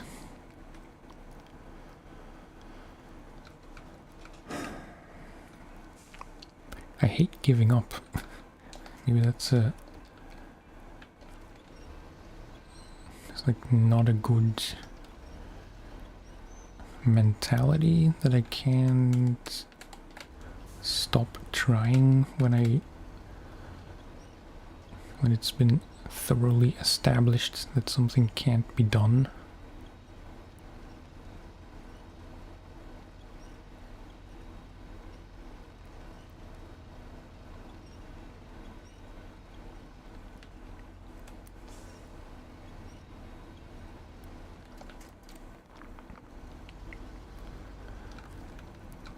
It's become a matter of pointless pride. That's the only way I can explain it.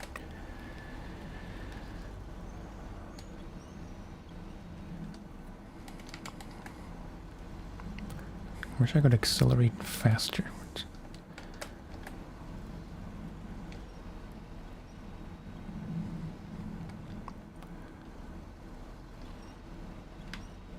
We got it out some part of the way, I suppose.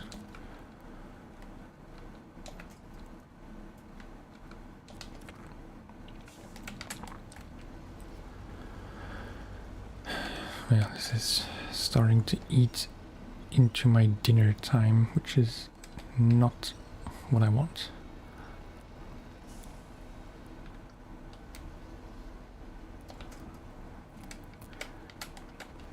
Final thing I can try.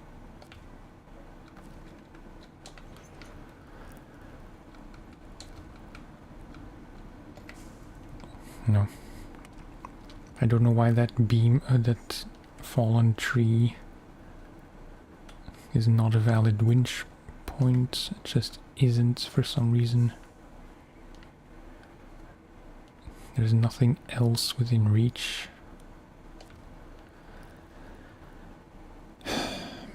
I'm going to leave the White Western here, but yeah. When I will return later, I'm just gonna have to drive the P16 out here and hopefully be able to do it then. What I could still do is use the P16 to get it from there to there where the road starts. As in to here.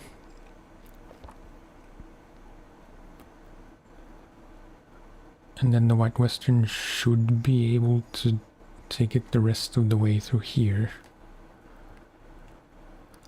Because I really don't like this whole thing. Plus it's uphill, which the P16 tends to struggle with. It is very heavy cargo. So I think actually that plan is probably the best. Just P16 up through here and down to there, get the trailer out and to there, switch to the White Western, and then yeah, complete the thing. I'm slightly annoyed because I don't like to end on something that I wasn't able to do.